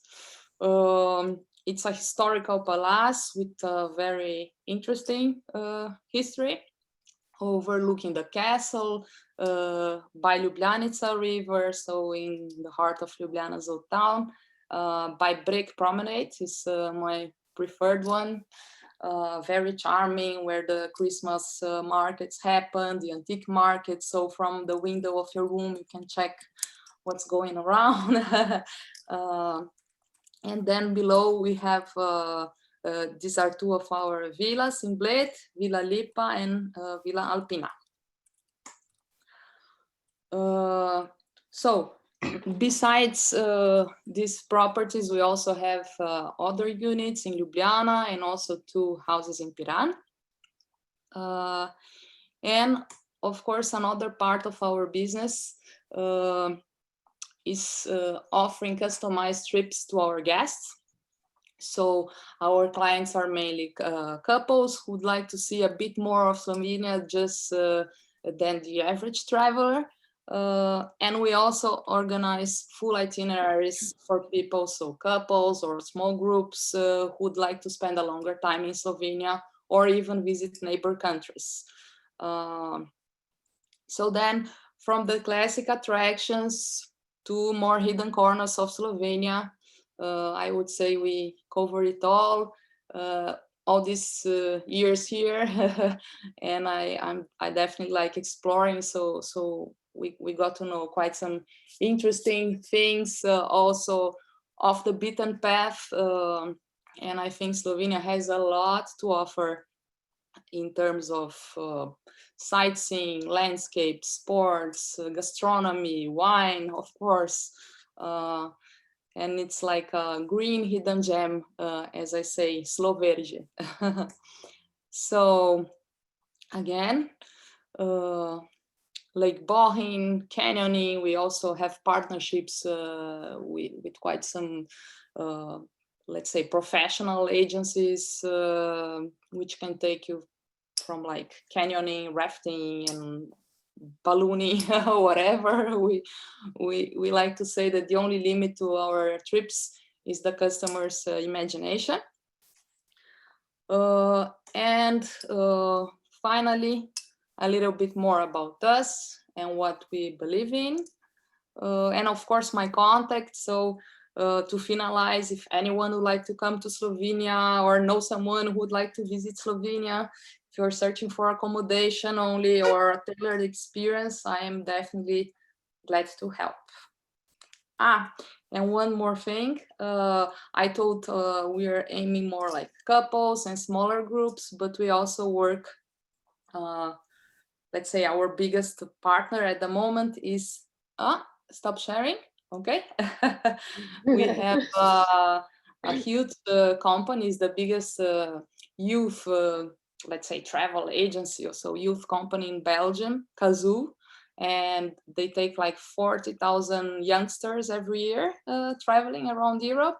And we were the first partner in Slovenia, so they first visited Slovenia in a way because of us, and now we are already 9 years cooperating. So every year we receive during summer a group of 48 youngsters for a whole week, 8 weeks in a row, and we take care of all their diets and wishes, and we take them stand-up paddling and hiking, cycling, everything possible. So we can adapt, we have the knowledge, the logistics, and we have energy, which is more important. So welcome everyone, and thank you for the invitation again. Thank you very much, and congratulations on that beautiful presentation. And I want to just maybe ask you, because you work in hospitality, how is these challenges for you during coronavirus? I can imagine horrible, but can you just explain to us how is it? Actually, it's as you said, horrible. So now we are for the second time already closed. It will be our 6th month closed, and I've been like from angry to depressed to irritated, nervous, and then sad. So all kinds of emotions. But in the end of the day, I'm a fighter, and we are decided to win. And I think with COVID, like if you manage to survive it, it's already a big win. So especially in our branch, definitely. We are at the moment working a lot with a previous project we had, and we almost lost everything. We already invested quite some money on it. And because of COVID, all the banks closed their doors and we couldn't comply with the contract and so on. And then we fought until the end, and we got the support from the development bank here. So like the Seed Bank, you know, and we will be able to finish. It's a beautiful project, a new house. And hopefully when COVID passes, we will be able to host more people in another location. So it's good to see that even though most of the people closed the doors to our sector, so now we are in a kind of blacklist, even though we didn't do anything. And before that, we were like very well ranked and with a good boniteta, as Slovenes like to say. There are still people and companies and the development bank with vision to know that tourism is not like just a trend or something, but it's a way of life. It's something that will continue, and we will do our best to keep fighting and survive. So I hope that COVID leaves us as soon as possible. It's still not very close reality, but slowly, at least within Europe, I hope closer to summer that things start to calm down and slowly we can operate normally again. This is it. Yeah, for sure. The tourism is not a trend, especially in Slovenia, right? Tourism increases the economy. One of the biggest thing that increases the economy in Slovenia is tourism. So with no tourism, country doesn't survive. So it's sad. It's really sad, and I love what you do, the project that you're doing, and very inspiring. And I really want to connect with you because this is something that I worked a little bit on the side. I was kind of ambassador for Slovenia. Everybody asking me the routes to do the interiors, to itinerary. No, excuse me, my word in English. So to do all the travel plans. So I always included also the wineries and all the tourist spots that only us locals know. And so one thing I saw, because each year I go to Slovenia and I always explore to meet some different and new places to go and hotels to stay in. So for sure, if I'm lucky enough to be able to board on June's flight, for sure. And if your hotels are open, I'm gonna be the first to book, maybe Iran or somewhere else. But the interesting story is, I don't know, maybe it's more for us to talk privately, but it's Zoi's Palace. I was actually interested to buy one of the properties, one of the apartments. And when I wanted to give the offer, and I was delayed a little bit, so I learned that someone already took it and bought it, and I think was one of the from your company, that you have many apartments in this building. So I think was you. It was the only property that I want to invest in Slovenia, and it's gone. So now I know from home. I promise you, it's in good hands, and we did. It is. Yeah, it was the historic view. Yeah, thank you very much. And what can I say? Patagonia changed lives. I've been there and it's amazing. It's good. So let's move forward. We have a little time hunting us. I'm gonna now introduce you to founder of Lulu Diamonds, Miss Leila Lulu Sheika from Slovenia, my good friend from school, graphic design school. Hello. Hi. Thank you for the invitation. Thank you for joining us. Thank you. And of course, I want to say good morning and good afternoon and good evening to everybody. So, dobro jutro, dober dan in dobro večer vsem skupaj. It's my pleasure that you invite me for this event. I will be very sweet and short. Actually, I was asking again if I do fit into this event, because I don't consider myself as doing something special. But anyway, I am a jeweler. So I do make a jewelry from the scratch, which I will give you a little short description how I get into this business and what I actually do. But first of all, my name is Leila Lulu Sheika. I was born in Slovenia, but my origin is from Palestine and my mother is Slovenian. But I left Slovenia quite early, in my early 20s. I went to London, and that's how my roots started, actually. I will share just short presentation with you all, and I think that's going to be the best if I'm going to be able to do it, right? If not, Matea, you can help me. Hold on. I think you will be able to. So do I just share, right?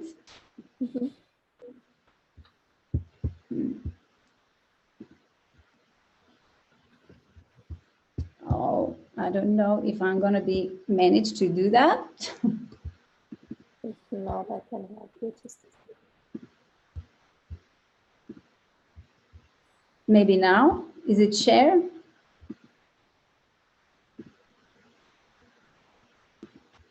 You want me to share? Yeah, that's going to be Yeah, it's working. Is it working? Yes. No. But we are seeing your whole screen. Not now we are seeing the presentation. Not the presentation? No. No, we see Zoom. We are seeing your screen. Yeah, you shared the desktop. You shared your desktop. If you put your presentation on, we will see it. Okay. Or you can share only a window, only one window. Maybe now. Can you see? Not yet. Oh, I have it on. Leila, I will help you. Okay. Yeah. Please. I will try.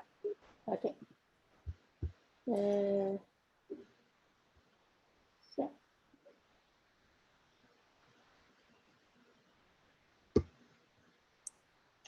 Okay. Yeah. Play. Go ahead. Yeah, it is. Okay, so promise you it's going to be sweet and short. So first of all, as I introduce myself to you, my name is Leila Lulu Sheika. My second name is Lulu, which is actually Arabic origin, and Tanzanian and Hawaiian. I'm very much tutti frutti in the mix, and my mother is Slovenian. But my second name, Lulu, means actually a precious pearl or protected pearl. My very first beginning, what I used to do was actually art. I used to work on a stained glass mosaics, and also as a painter. But that, I mean, I did always create something with my hands. I always done something, some kind of creations, but that was just not yet quite enough what I wanted to do. I was always fascinated about the gemstones and about the diamonds. And that's how from London, I moved to United States in New York. And this is where I applied for Gemological Institute of America. And I graduated as certified gemologist. Later on, I moved also in Australia.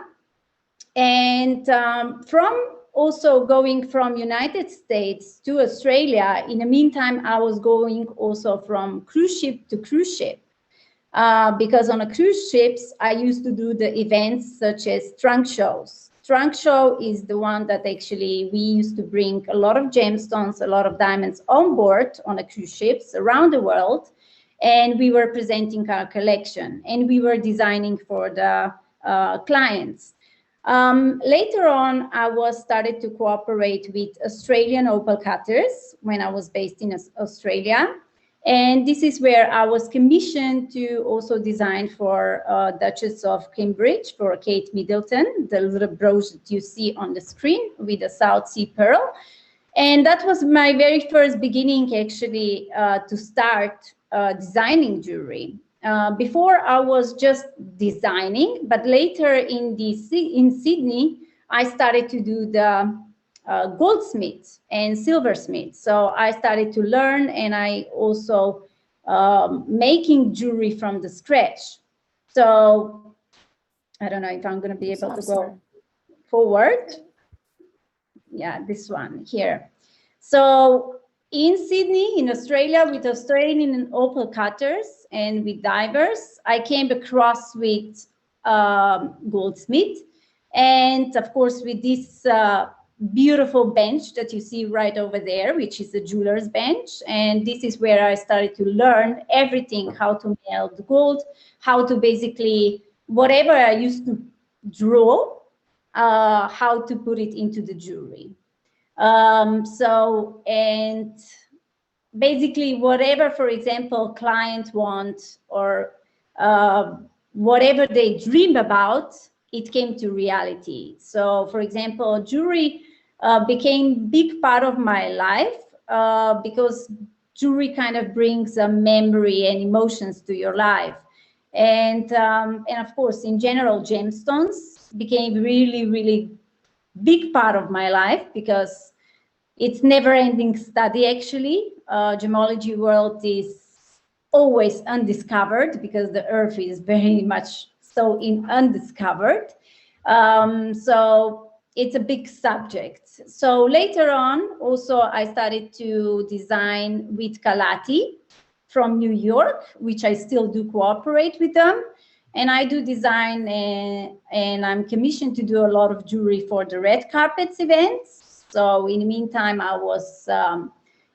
I did make a lot of jewelry for a lot of famous people as well, such as you see on the screen, Nicole Kidman. But my first one was, of course, Kate Middleton. That was a pleasure and honor and one of the biggest reference that I have in my life.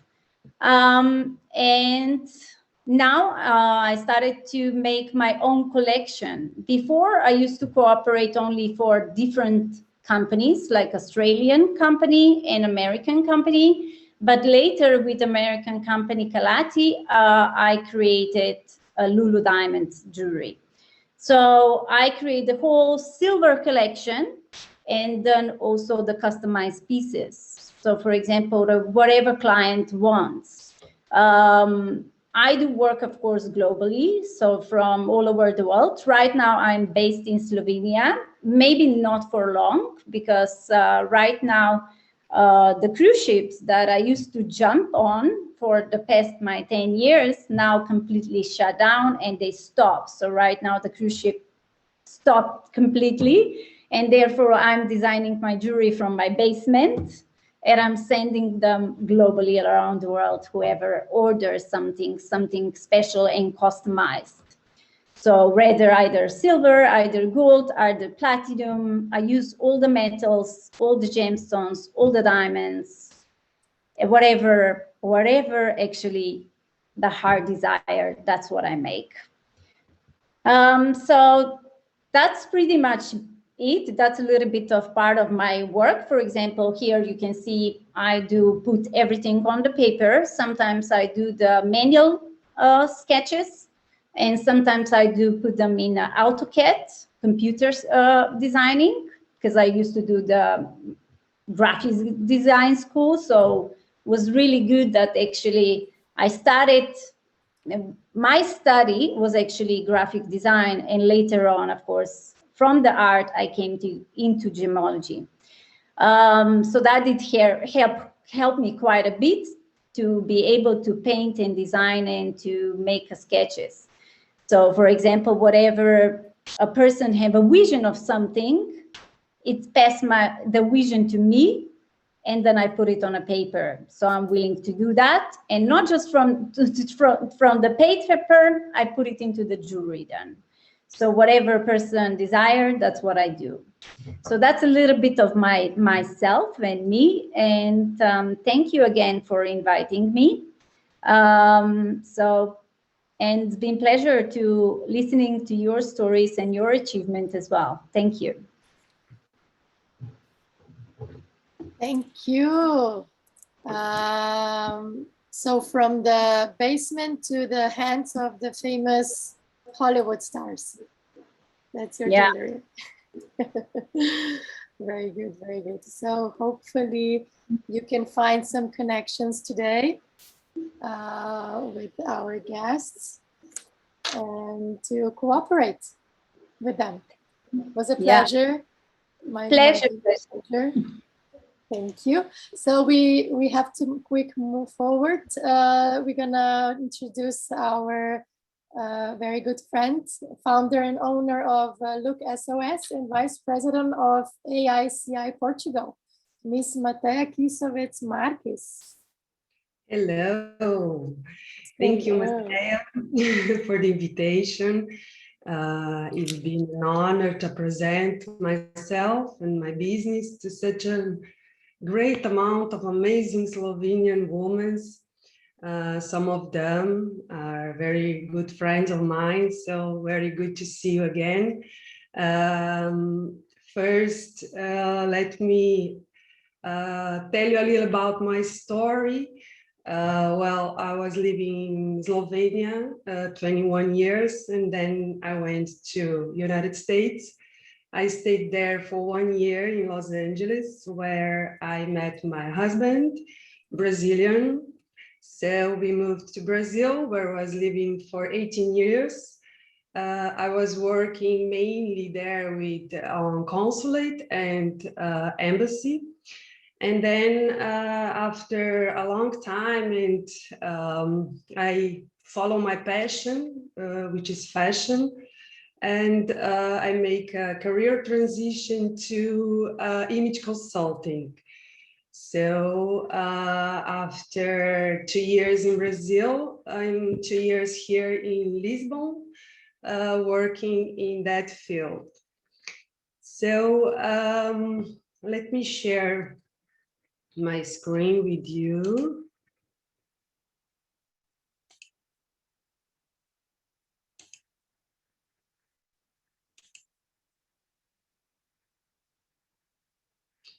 Well, Look SOS is a company that has a lot of services, but mainly we do personal image consulting and retail image consulting. We are, let me show you here. Image consult, just a minute.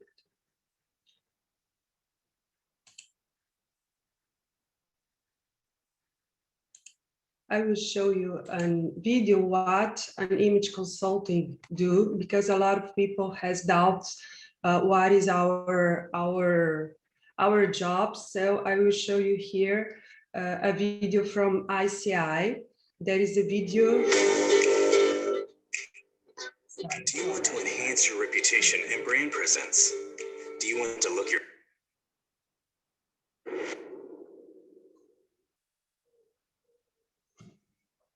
Wow, it finished, but I will start it again. Do you want to enhance your reputation and brand presence? Do you want to look your best? Then we can help you. We are AICI, the Association of Image Consultants International. We're a nonprofit organization that launched in 1990. We're now the largest professional association for image consultants in the world. We know that image professionals can help millions of individuals and companies to optimize their personal and corporate brand through guidance in their appearance, behavior, and communication skills. We work with corporations, TV channels, magazines, fashion brands, politicians, entrepreneurs, corporate professionals, individuals going through a life change, such as losing weight, becoming a mother, getting married, getting divorced, retiring, or looking for a new job. And we help aspiring image consultants join the profession. Our worldwide network of AICI image consultants and trainers are the right choice to help you. You can hire an image consultant to create the right impression, develop an authentic personal brand, advise you on how to dress properly for different occasions, save time and money as you create a curated closet full of clothes that you love and that fit you perfectly. After working with an image consultant, you will stand out from the crowd, master your communication skills, build your confidence, gain credibility, and increase your self-esteem. With this increased confidence, you can also inspire and impact others. As we are a global organization, our members can provide guidance and training on social and corporate behavioral etiquette, as well as understanding the international protocol for different occasions. AICI corporate image consultants can train your employees in the appropriate dress code, behavior, and communication skills to match your brand values and goals. Knowing this will ensure that your employees look and act in an authentic way. AICI is a global association with members in over 32 countries. Image consultants who join AICI are professionals and experts in the image industry, passionate and dedicated to growing both themselves and their profession, committed to following ethical practices. As the leading industry association and to ensure professional standards, we offer 3 levels of certification that our members can achieve. These levels test the individual member's knowledge, ability, and contribution. If you suspect that your visual image or presentation skills aren't supporting your personal and professional goals, an AICI image consultant can help you. Find an AICI image consultant close to you through our website. We are AICI, the premier source for image professionals around the globe. Great. So this is one of my projects here in Portugal. I am vice president of ICI. We are building fundamentals here in Portugal and in Europe, because this is very, very new profession, right? Beside that, I work, it's my partner, Wishi. This is online styling from United States. Carla Welsh is the #1 stylist from Hollywood. So she's a partner of this platform for online styling, where you can hire smaller services, like services styling for some occasion, or just style update, but not the whole image consulting, which is made on LucasOS. Well, I think that this is it. If you want to talk with me, I will leave my contact. And was really a pleasure. Let me stop sharing here. Was really a pleasure to see you ladies from all over the world. And if you have any questions, please let me know. Thank you, Matea, very much for this presentation. So we move forward now to our youngest speaker. She's an MBA accountant, entrepreneur, Miss Dalma Lorena Gerbitz from Argentina. Hi, hello. Hello. Yeah. Nice to meet you. Welcome. Yeah, thank you. Yes, I've been seeing that I'm the youngest. So, well, maybe my presentation is quite different, so I'm sorry.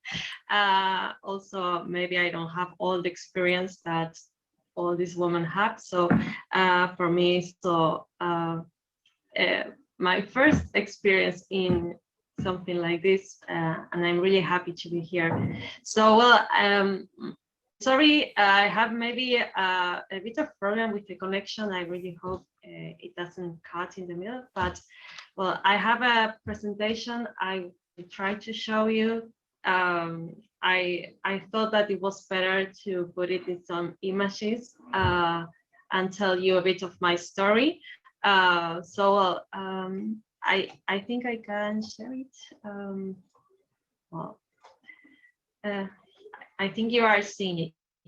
Yes, we are. Yes? Okay, well,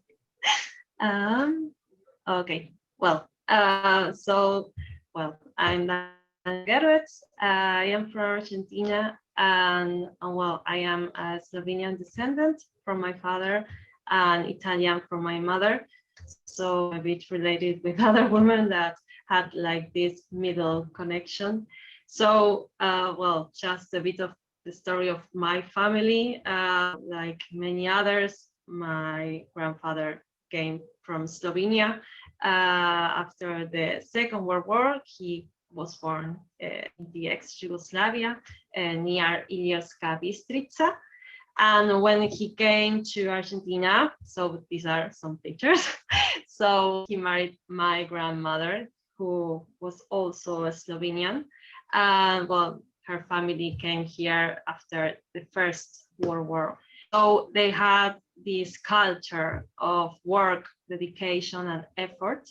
So that's why my grandfather, he was started working with a truck, doing some trips here in Argentina, and then he could finally bought his own truck and started his transport service.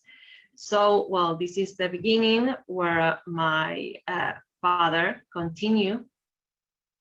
And when he married my mother with this union of Italian and Slovenian, they decided to begin a company, which is the name that is Gredan SRL. This is the transport company of logistic and dangerous goods. Mainly is in Buenos Aires, the province, but we also do some trips to provinces in Argentina. We are also doing some connections to international transport here in the Mercosur. And well, at this moment, the company is being managed by my parents, but they are near to the retirement. That's why my brother and me, we are in this new road. So we are making some changes in the company. All that I learned and that I am studying and everything, I try to apply it here. So, well, that's why I am in the finance part, the management and cost of the company. So, well, I will tell you a bit of the interesting things of business. The company, I think, oh yeah, well, the thing of the company is that, well, it has at the moment 80 employees, and only 6.5 are women. So this is a man business. And here in Argentina, transport is not easy to manage. Labor union has hour and weight, so we have to deal with many hard situations that I learned to deal with them, but I'm still learning. And also as a woman, I have to face with different situations. So maybe I'm always trying to see how to manage negotiation and dealing with this part of being a woman. So well, the company it has international clients. One interesting thing is the management is in, so we are in direct contact with Brazilian people. So that's why it's so interesting also this event. And well, just to tell you how my story changed a bit. Last year, I have the great experience of being part of the project. There is a foundation that is called ASEF, this American Slovenian Foundation. I don't know if you heard about them, but if not, well, then I can send you a link because it's really interesting what they do. And well, this is a foundation that unites American and Slovenian descendants to interact, to connect, and well, to make this community of leaders and educators and expand their relations globally. So last year, I went to Ljubljana, I went to Slovenia, and I stayed there for 3 months, even of the COVID. And in my I had the opportunity to develop a research with my mentor, that is Boštjan Antončić, the professor of the University of Economics. And well, with him, we developed research financial self-efficacy of the entrepreneurs and how this affects to the performance of the business. I am special in SMEs, so this research helped me a lot. In the same time, I could do some intensive Slovenian language. I always wanted to learn the language, so in this time I could be there and practice the language and learn more. So well, for me, it was a really, really good opportunity. And then in the time in Slovenia, I also do some personal research because I want to always learn about entrepreneurs and SMEs with. So I made some interviews of entrepreneurs and how the COVID impacted in their business. So for me, it was really a nice experience. And of course, I could meet much more about Slovenia. And I really fell in love with the country and everything. So, well, this is a really thing for me, and it completely opened my mind. So, well, just to finish and don't go so hard, so much with the time. But, what I have to say is that I am in this process. I am learning, but well, everything that I am is of the support of my family, but mainly because I have some role models that are women, and they help to be independent, to have to be strong and deal with difficult situations, because it's not easy to work family environments. And at the same time, I'm trying to apply all that I know in some personal business. So that's something to do to deal with the family and the profession. So well, this is kind of my story. Well, I can stay connect with many of you. It was really nice to hear you. So well, thank you for hearing. Thank you very much, Dalma. Also, congratulations on your Slovene language. We had the opportunity to speak. is improving. So Yes, I need to practice. we also noticed, you know, when we read an article in a national newspaper, Delo, they wrote about you, right? Yes, I didn't put it, but yes, they wrote about a bit of my story and the asset. Yes. Okay. Congratulations and good work to you. And now, please, I would like to welcome our dear, also colleague, Director of Typhoon Brazil, Vice President of the Chamber of Commerce, Slovenia Brazil, Slobras, Ms. Tatiana Mochenik. Hello, thank you, Matea. First of all, hello all the ladies around the globe. I'm very happy with this initiative of Slovenian Global Business Network. Congratulations, Dr. Šale and Matea, for organizing this. Let me start. I was born and raised in Slovenia, in Velenje. And then I was thinking now, like when I was deciding where to go to study, or Ljubljana or Maribor, I was thinking at that time, oh, these are such a big cities. And nowadays that I live in Sao Paulo, this changes totally my perceptions of the world. I started my, let's say, international life in my early 20s. When I went to study abroad in Athens in Greece. Afterwards, I did some exchange practice in Mexico, in Mexico City. And then I started to work in Gorenje, in Velenje. I was working in Gorenje for 12 years. And I really had a great opportunity to know the world. I was responsible for all the sales which were outside of Europe. So I had clients all around the globe, from Australia to Iraq to Iran, Angola, United States, like just name it. And it was really a big professional and also personal experience to be able to travel and meet people around the world. And especially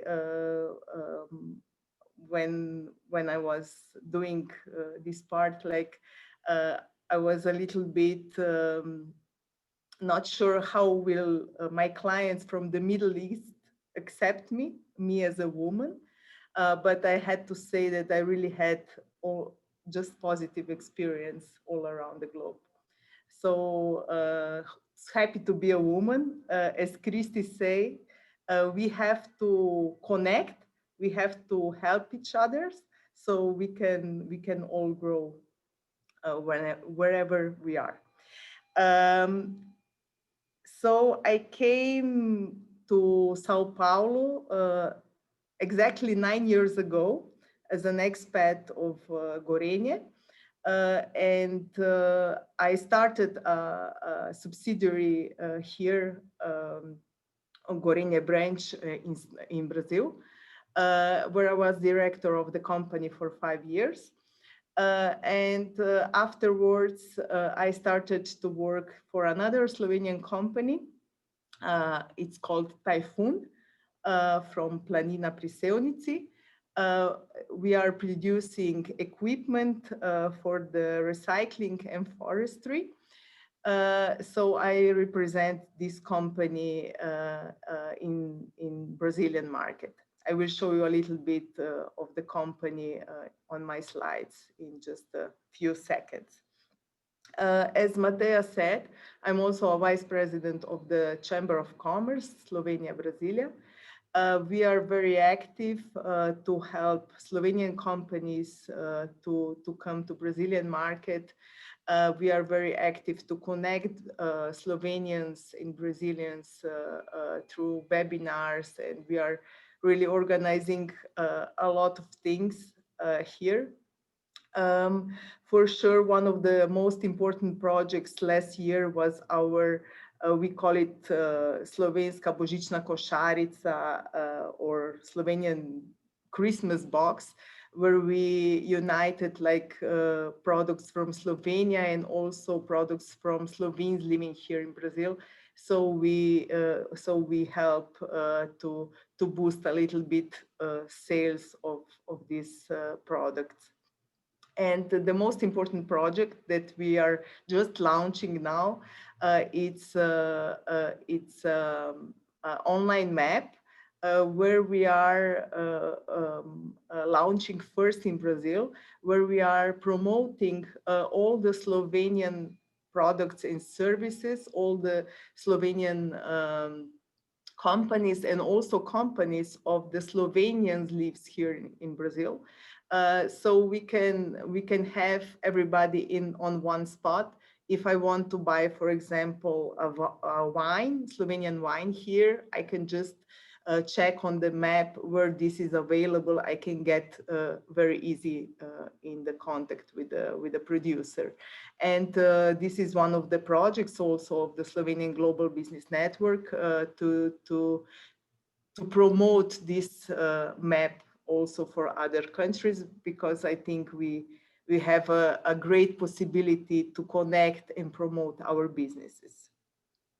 I will show you a little bit about my the company that I'm working at the moment.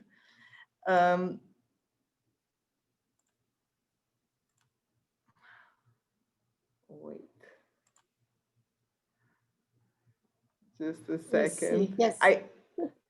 Do you see? Ah, okay. Yes. Perfect. Yes. Okay, so I've been working for the company Typhoon for 2 years now.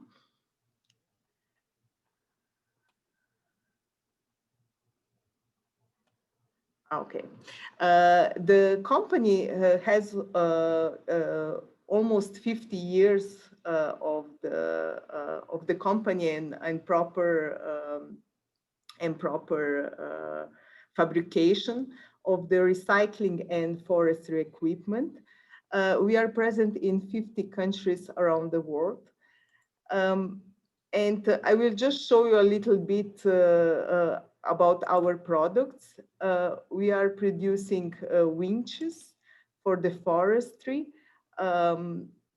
processor for the wood, cables to push the trees out of the forest.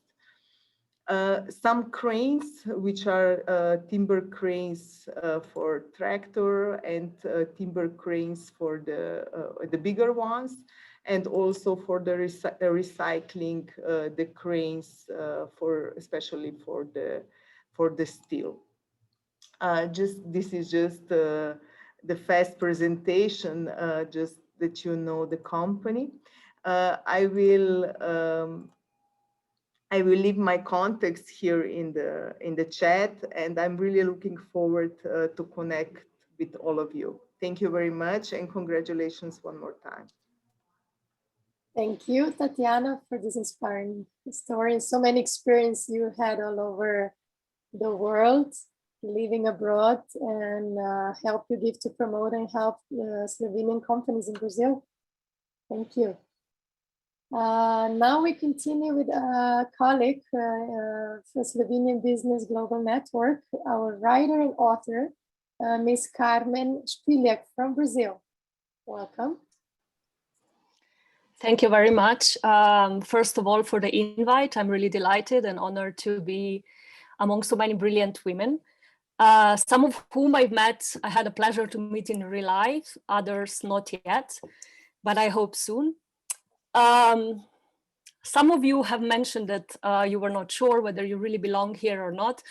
And I mean, I myself had this question too, because I mean, a writer, a business person, how does this fit?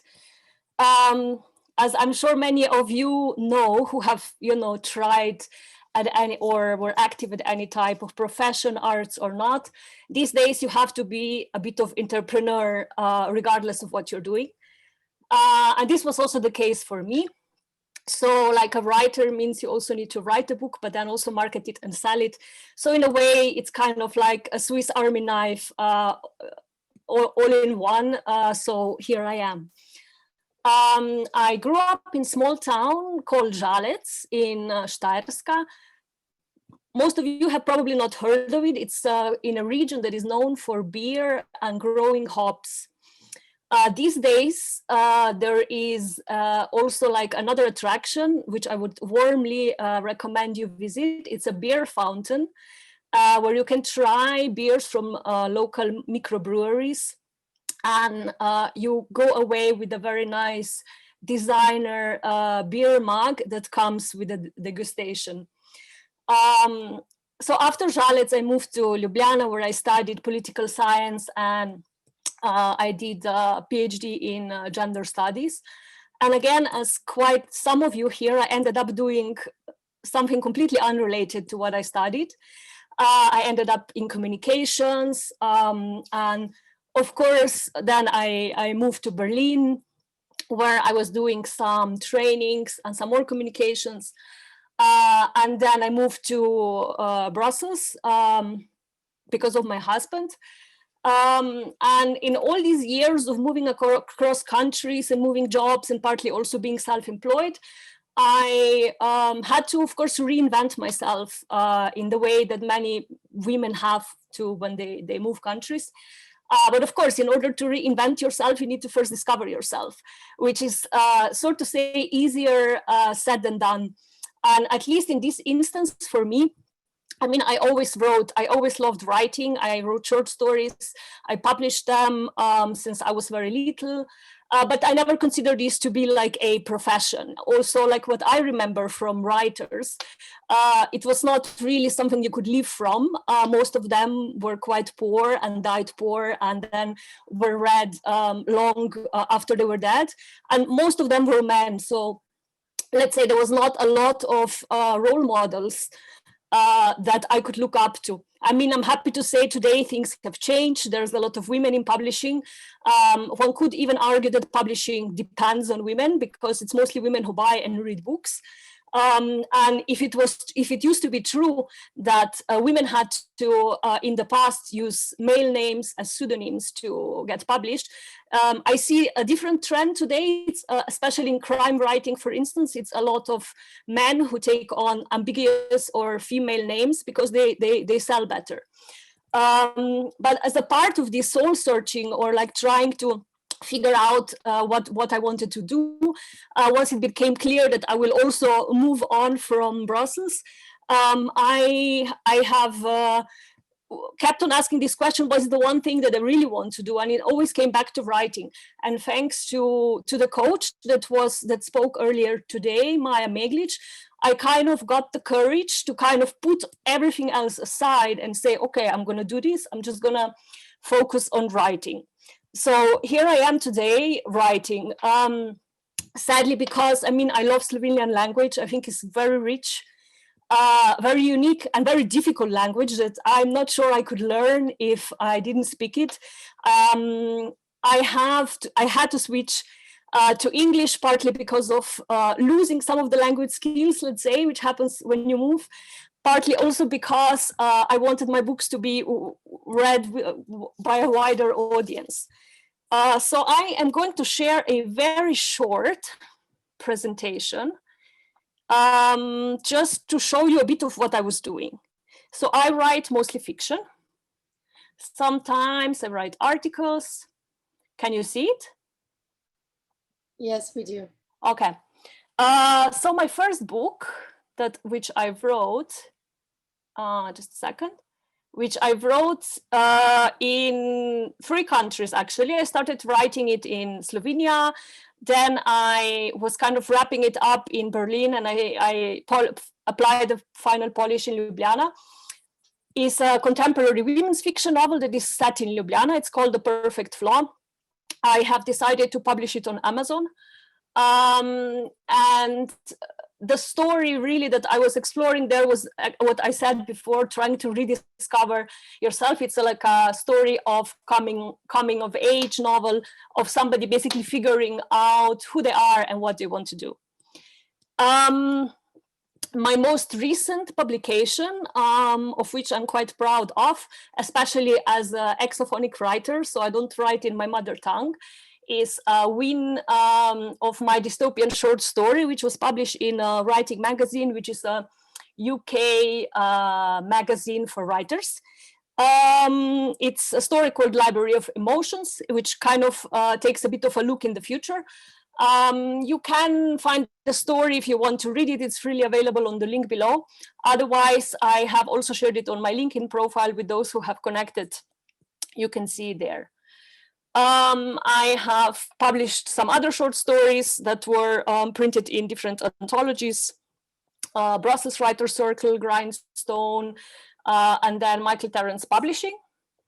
I am currently working on a collection of short stories, which hopefully will be ready and out by October.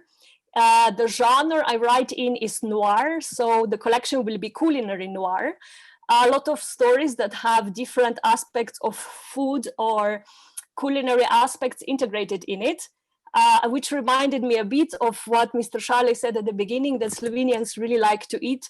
So even though I write in English, this is perhaps a part of the culture that I bring into this language. For anybody who wants to connect, I've shared my LinkedIn profile. There's my website, my email. I'm really happy to connect with you, and thanks a lot for your time. Thank you, Carmen. Really inspiring.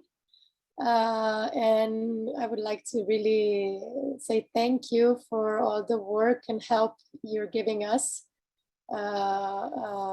with cooperation with Slovenian Global Business Network.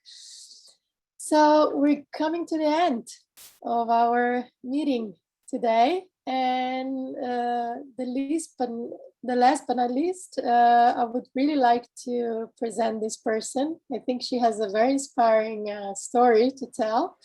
And I'm all my ears. So please, I would like to introduce the former world champion in hot air balloon and owner of Microbrewery. I don't know if I'm gonna correctly spell it, pronounce it, Grod, together with her husband. Welcome, Miss Gabriela Slavec from Brazil. Thank you very much, Mateja. It's so good to be here. I'm very happy to hear all of you said. It's very inspiring and great stories. So, well, I'll be brief because everybody's a bit tired. I will share just some pictures and I tell you how we got to the brewery today.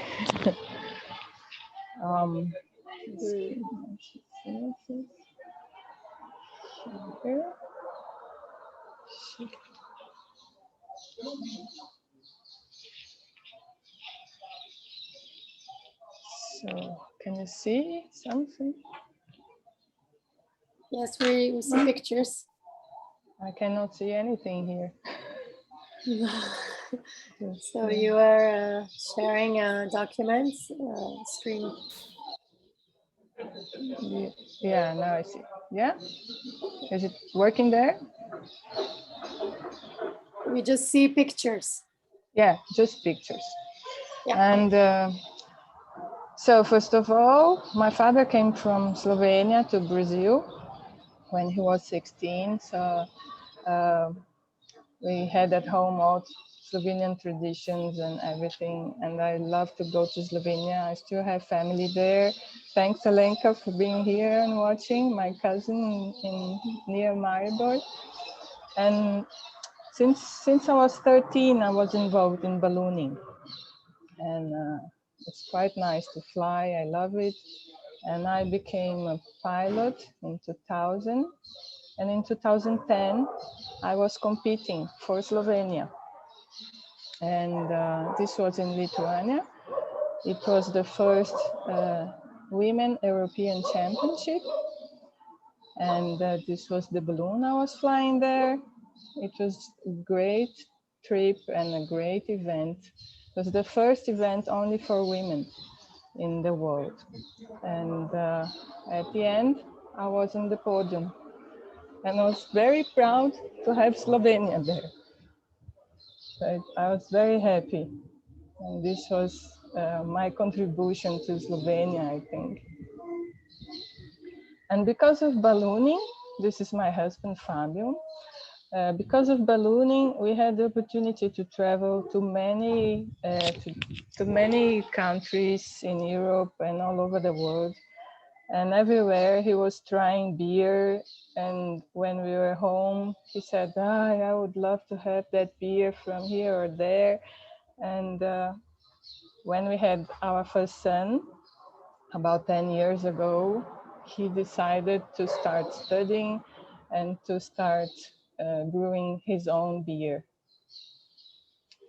And his family has a very nice area, a farm, just on the border of a state park in Campos do Jordão, which is about 3 hours driving from Sao Paulo. That's how it looks a little bit. Can you see this where I show here? Just in the middle of the... We can only see the pictures in a Okay. smaller, but not individual picture. We see the whole template of pictures. Okay. Like yeah. You're not seeing only one picture? No, only if you ampliar. Sorry. Se você ampliar a foto. É que eu vejo ela na tela inteira. Será aqui? Eu tô vendo, tô passando todas as fotos. Uma ordem. Eu vou... Não, aqui não é nada disso.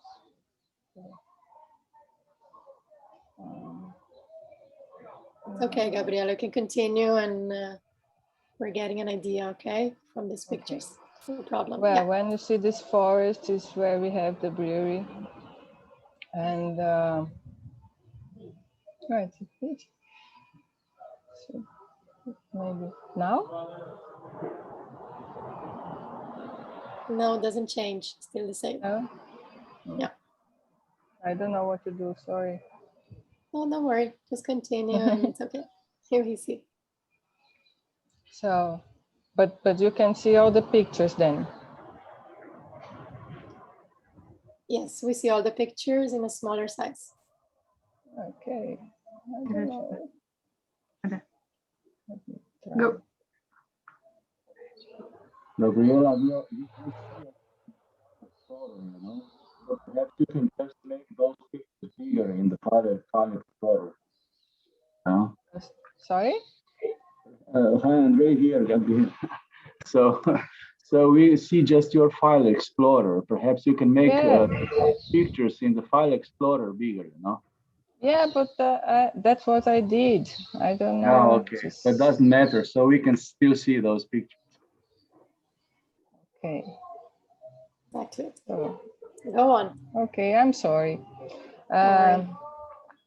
So that's a little bit how it looks from above. We are in this very nice area, and actually we are there for 5 years now. We have a small production, but we are planning to expand because we already sell more than we produce, which is good. Even with the pandemic last year that we had to close from March to August, and now we are closed again. But we managed to work on delivery and sales in Sao Paulo. So we are managing quite well the crisis, but it's not good anyway.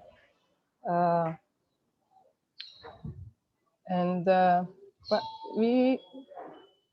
as we are close to this state park, we have many people that goes there for hiking and then come to the brewery to have a beer and to enjoy with friends. And we are open every day, and sometimes we have like 100 people there for the weekend, and it's quite nice. We like very much getting to know people from different places, and we enjoy. And Fabio is very dedicated to new recipes. He works, he studies a lot, and he likes the classical style. And well, it's going on well. And for the moment, actually, for this year, especially for the celebration of 30 years of Slovenia, we are preparing a special recipe with buckwheat and only Slovenian hops, which it's very interesting as well. So yeah, we'd like to welcome you if you come to Brazil anytime, and come and visit us at the brewery. And you can follow it on Instagram, and that's it. Thank you very much. And na zdravje. Na zdravje, chin chin. Thank you, Gabriela. You can share your contacts in chat below. And maybe the question that I gave before, the challenges. I know you have a small baby at the moment at home, and how you cooperate, how you co-work with the challenges, with the small baby, job, business, COVID. Maybe if you can tell us. Actually, I have two sons. I don't have, it's not very small. I have two boys, one is 10 and one is 6. So now, now I start having more time to dedicate to work and to myself and doing things that I like again. So thank you very much for sharing your story, and we would love to visit you in Campos do Jordão. So we're coming to the end of our event. An amazing group of Slovenian women talked to us today with such inspiring stories and experiences. And for sure, we have established our connections, which was the purpose. And I just hope that we can see you all in our next events. We're gonna still detail all the details when it's gonna happen, the topics. So I will let you know in the following days. Good night, lahko noč, and nice weekend. Imejte lep vikend. In kot je že rekel gospod Šalej, happy Easter, velikonočne praznike, lepe vam želim. And a special thank you again to the Excellency and to all of you participating today. It was a great honor. And good night, happy Easter, stay healthy, make safe choices, stay well. And that's from our event today. If you have any questions or comments, or we still probably have a little time, like 10 minutes. So you can still hang out here. Gabriela, I cannot hear you. What? Unmute yourself. I cannot unmute you now. Oh.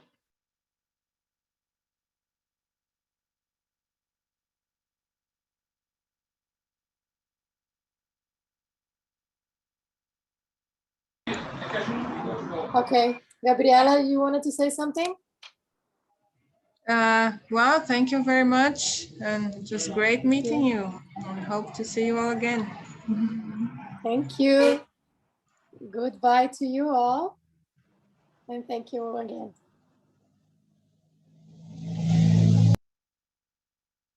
Thank you. Hvala, nice ciao, ciao. Hvala, nasvidenje. Lepo spoznat. Enako, enako. Parabéns. Hvala. Muito obrigada. Lep pozdrav vsem, me je zelo veselilo. Tudi sama sem začela na novi poklicni svoj poti, tako da bom malo se predstavila tudi jaz prihodnjič. No, me se veselilo, Lenka. Lahko noč, lahko noč. Fantastično, najlepša hvala za ta super program. Hvala, Mateja. Tudi hvala iz Francije. Nasvidenje. Merci beaucoup, Tatiana. Merci à toi. Merci, au revoir. À toi, au revoir. Bonne nuit.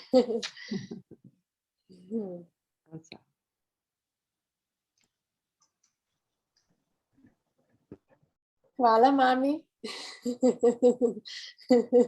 za podporo. Hvala, Leila. Bye, bye. Good night, lahko noč vsem.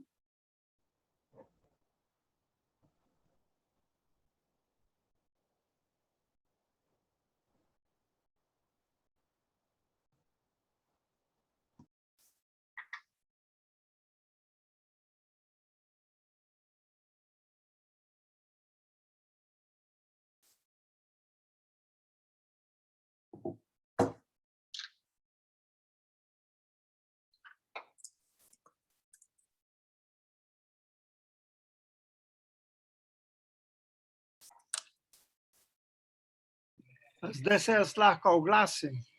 Ja, seveda, imamo še. Lepo pozdravljam, gospa Perovšek. Mami, mikrofon moraš pržgati.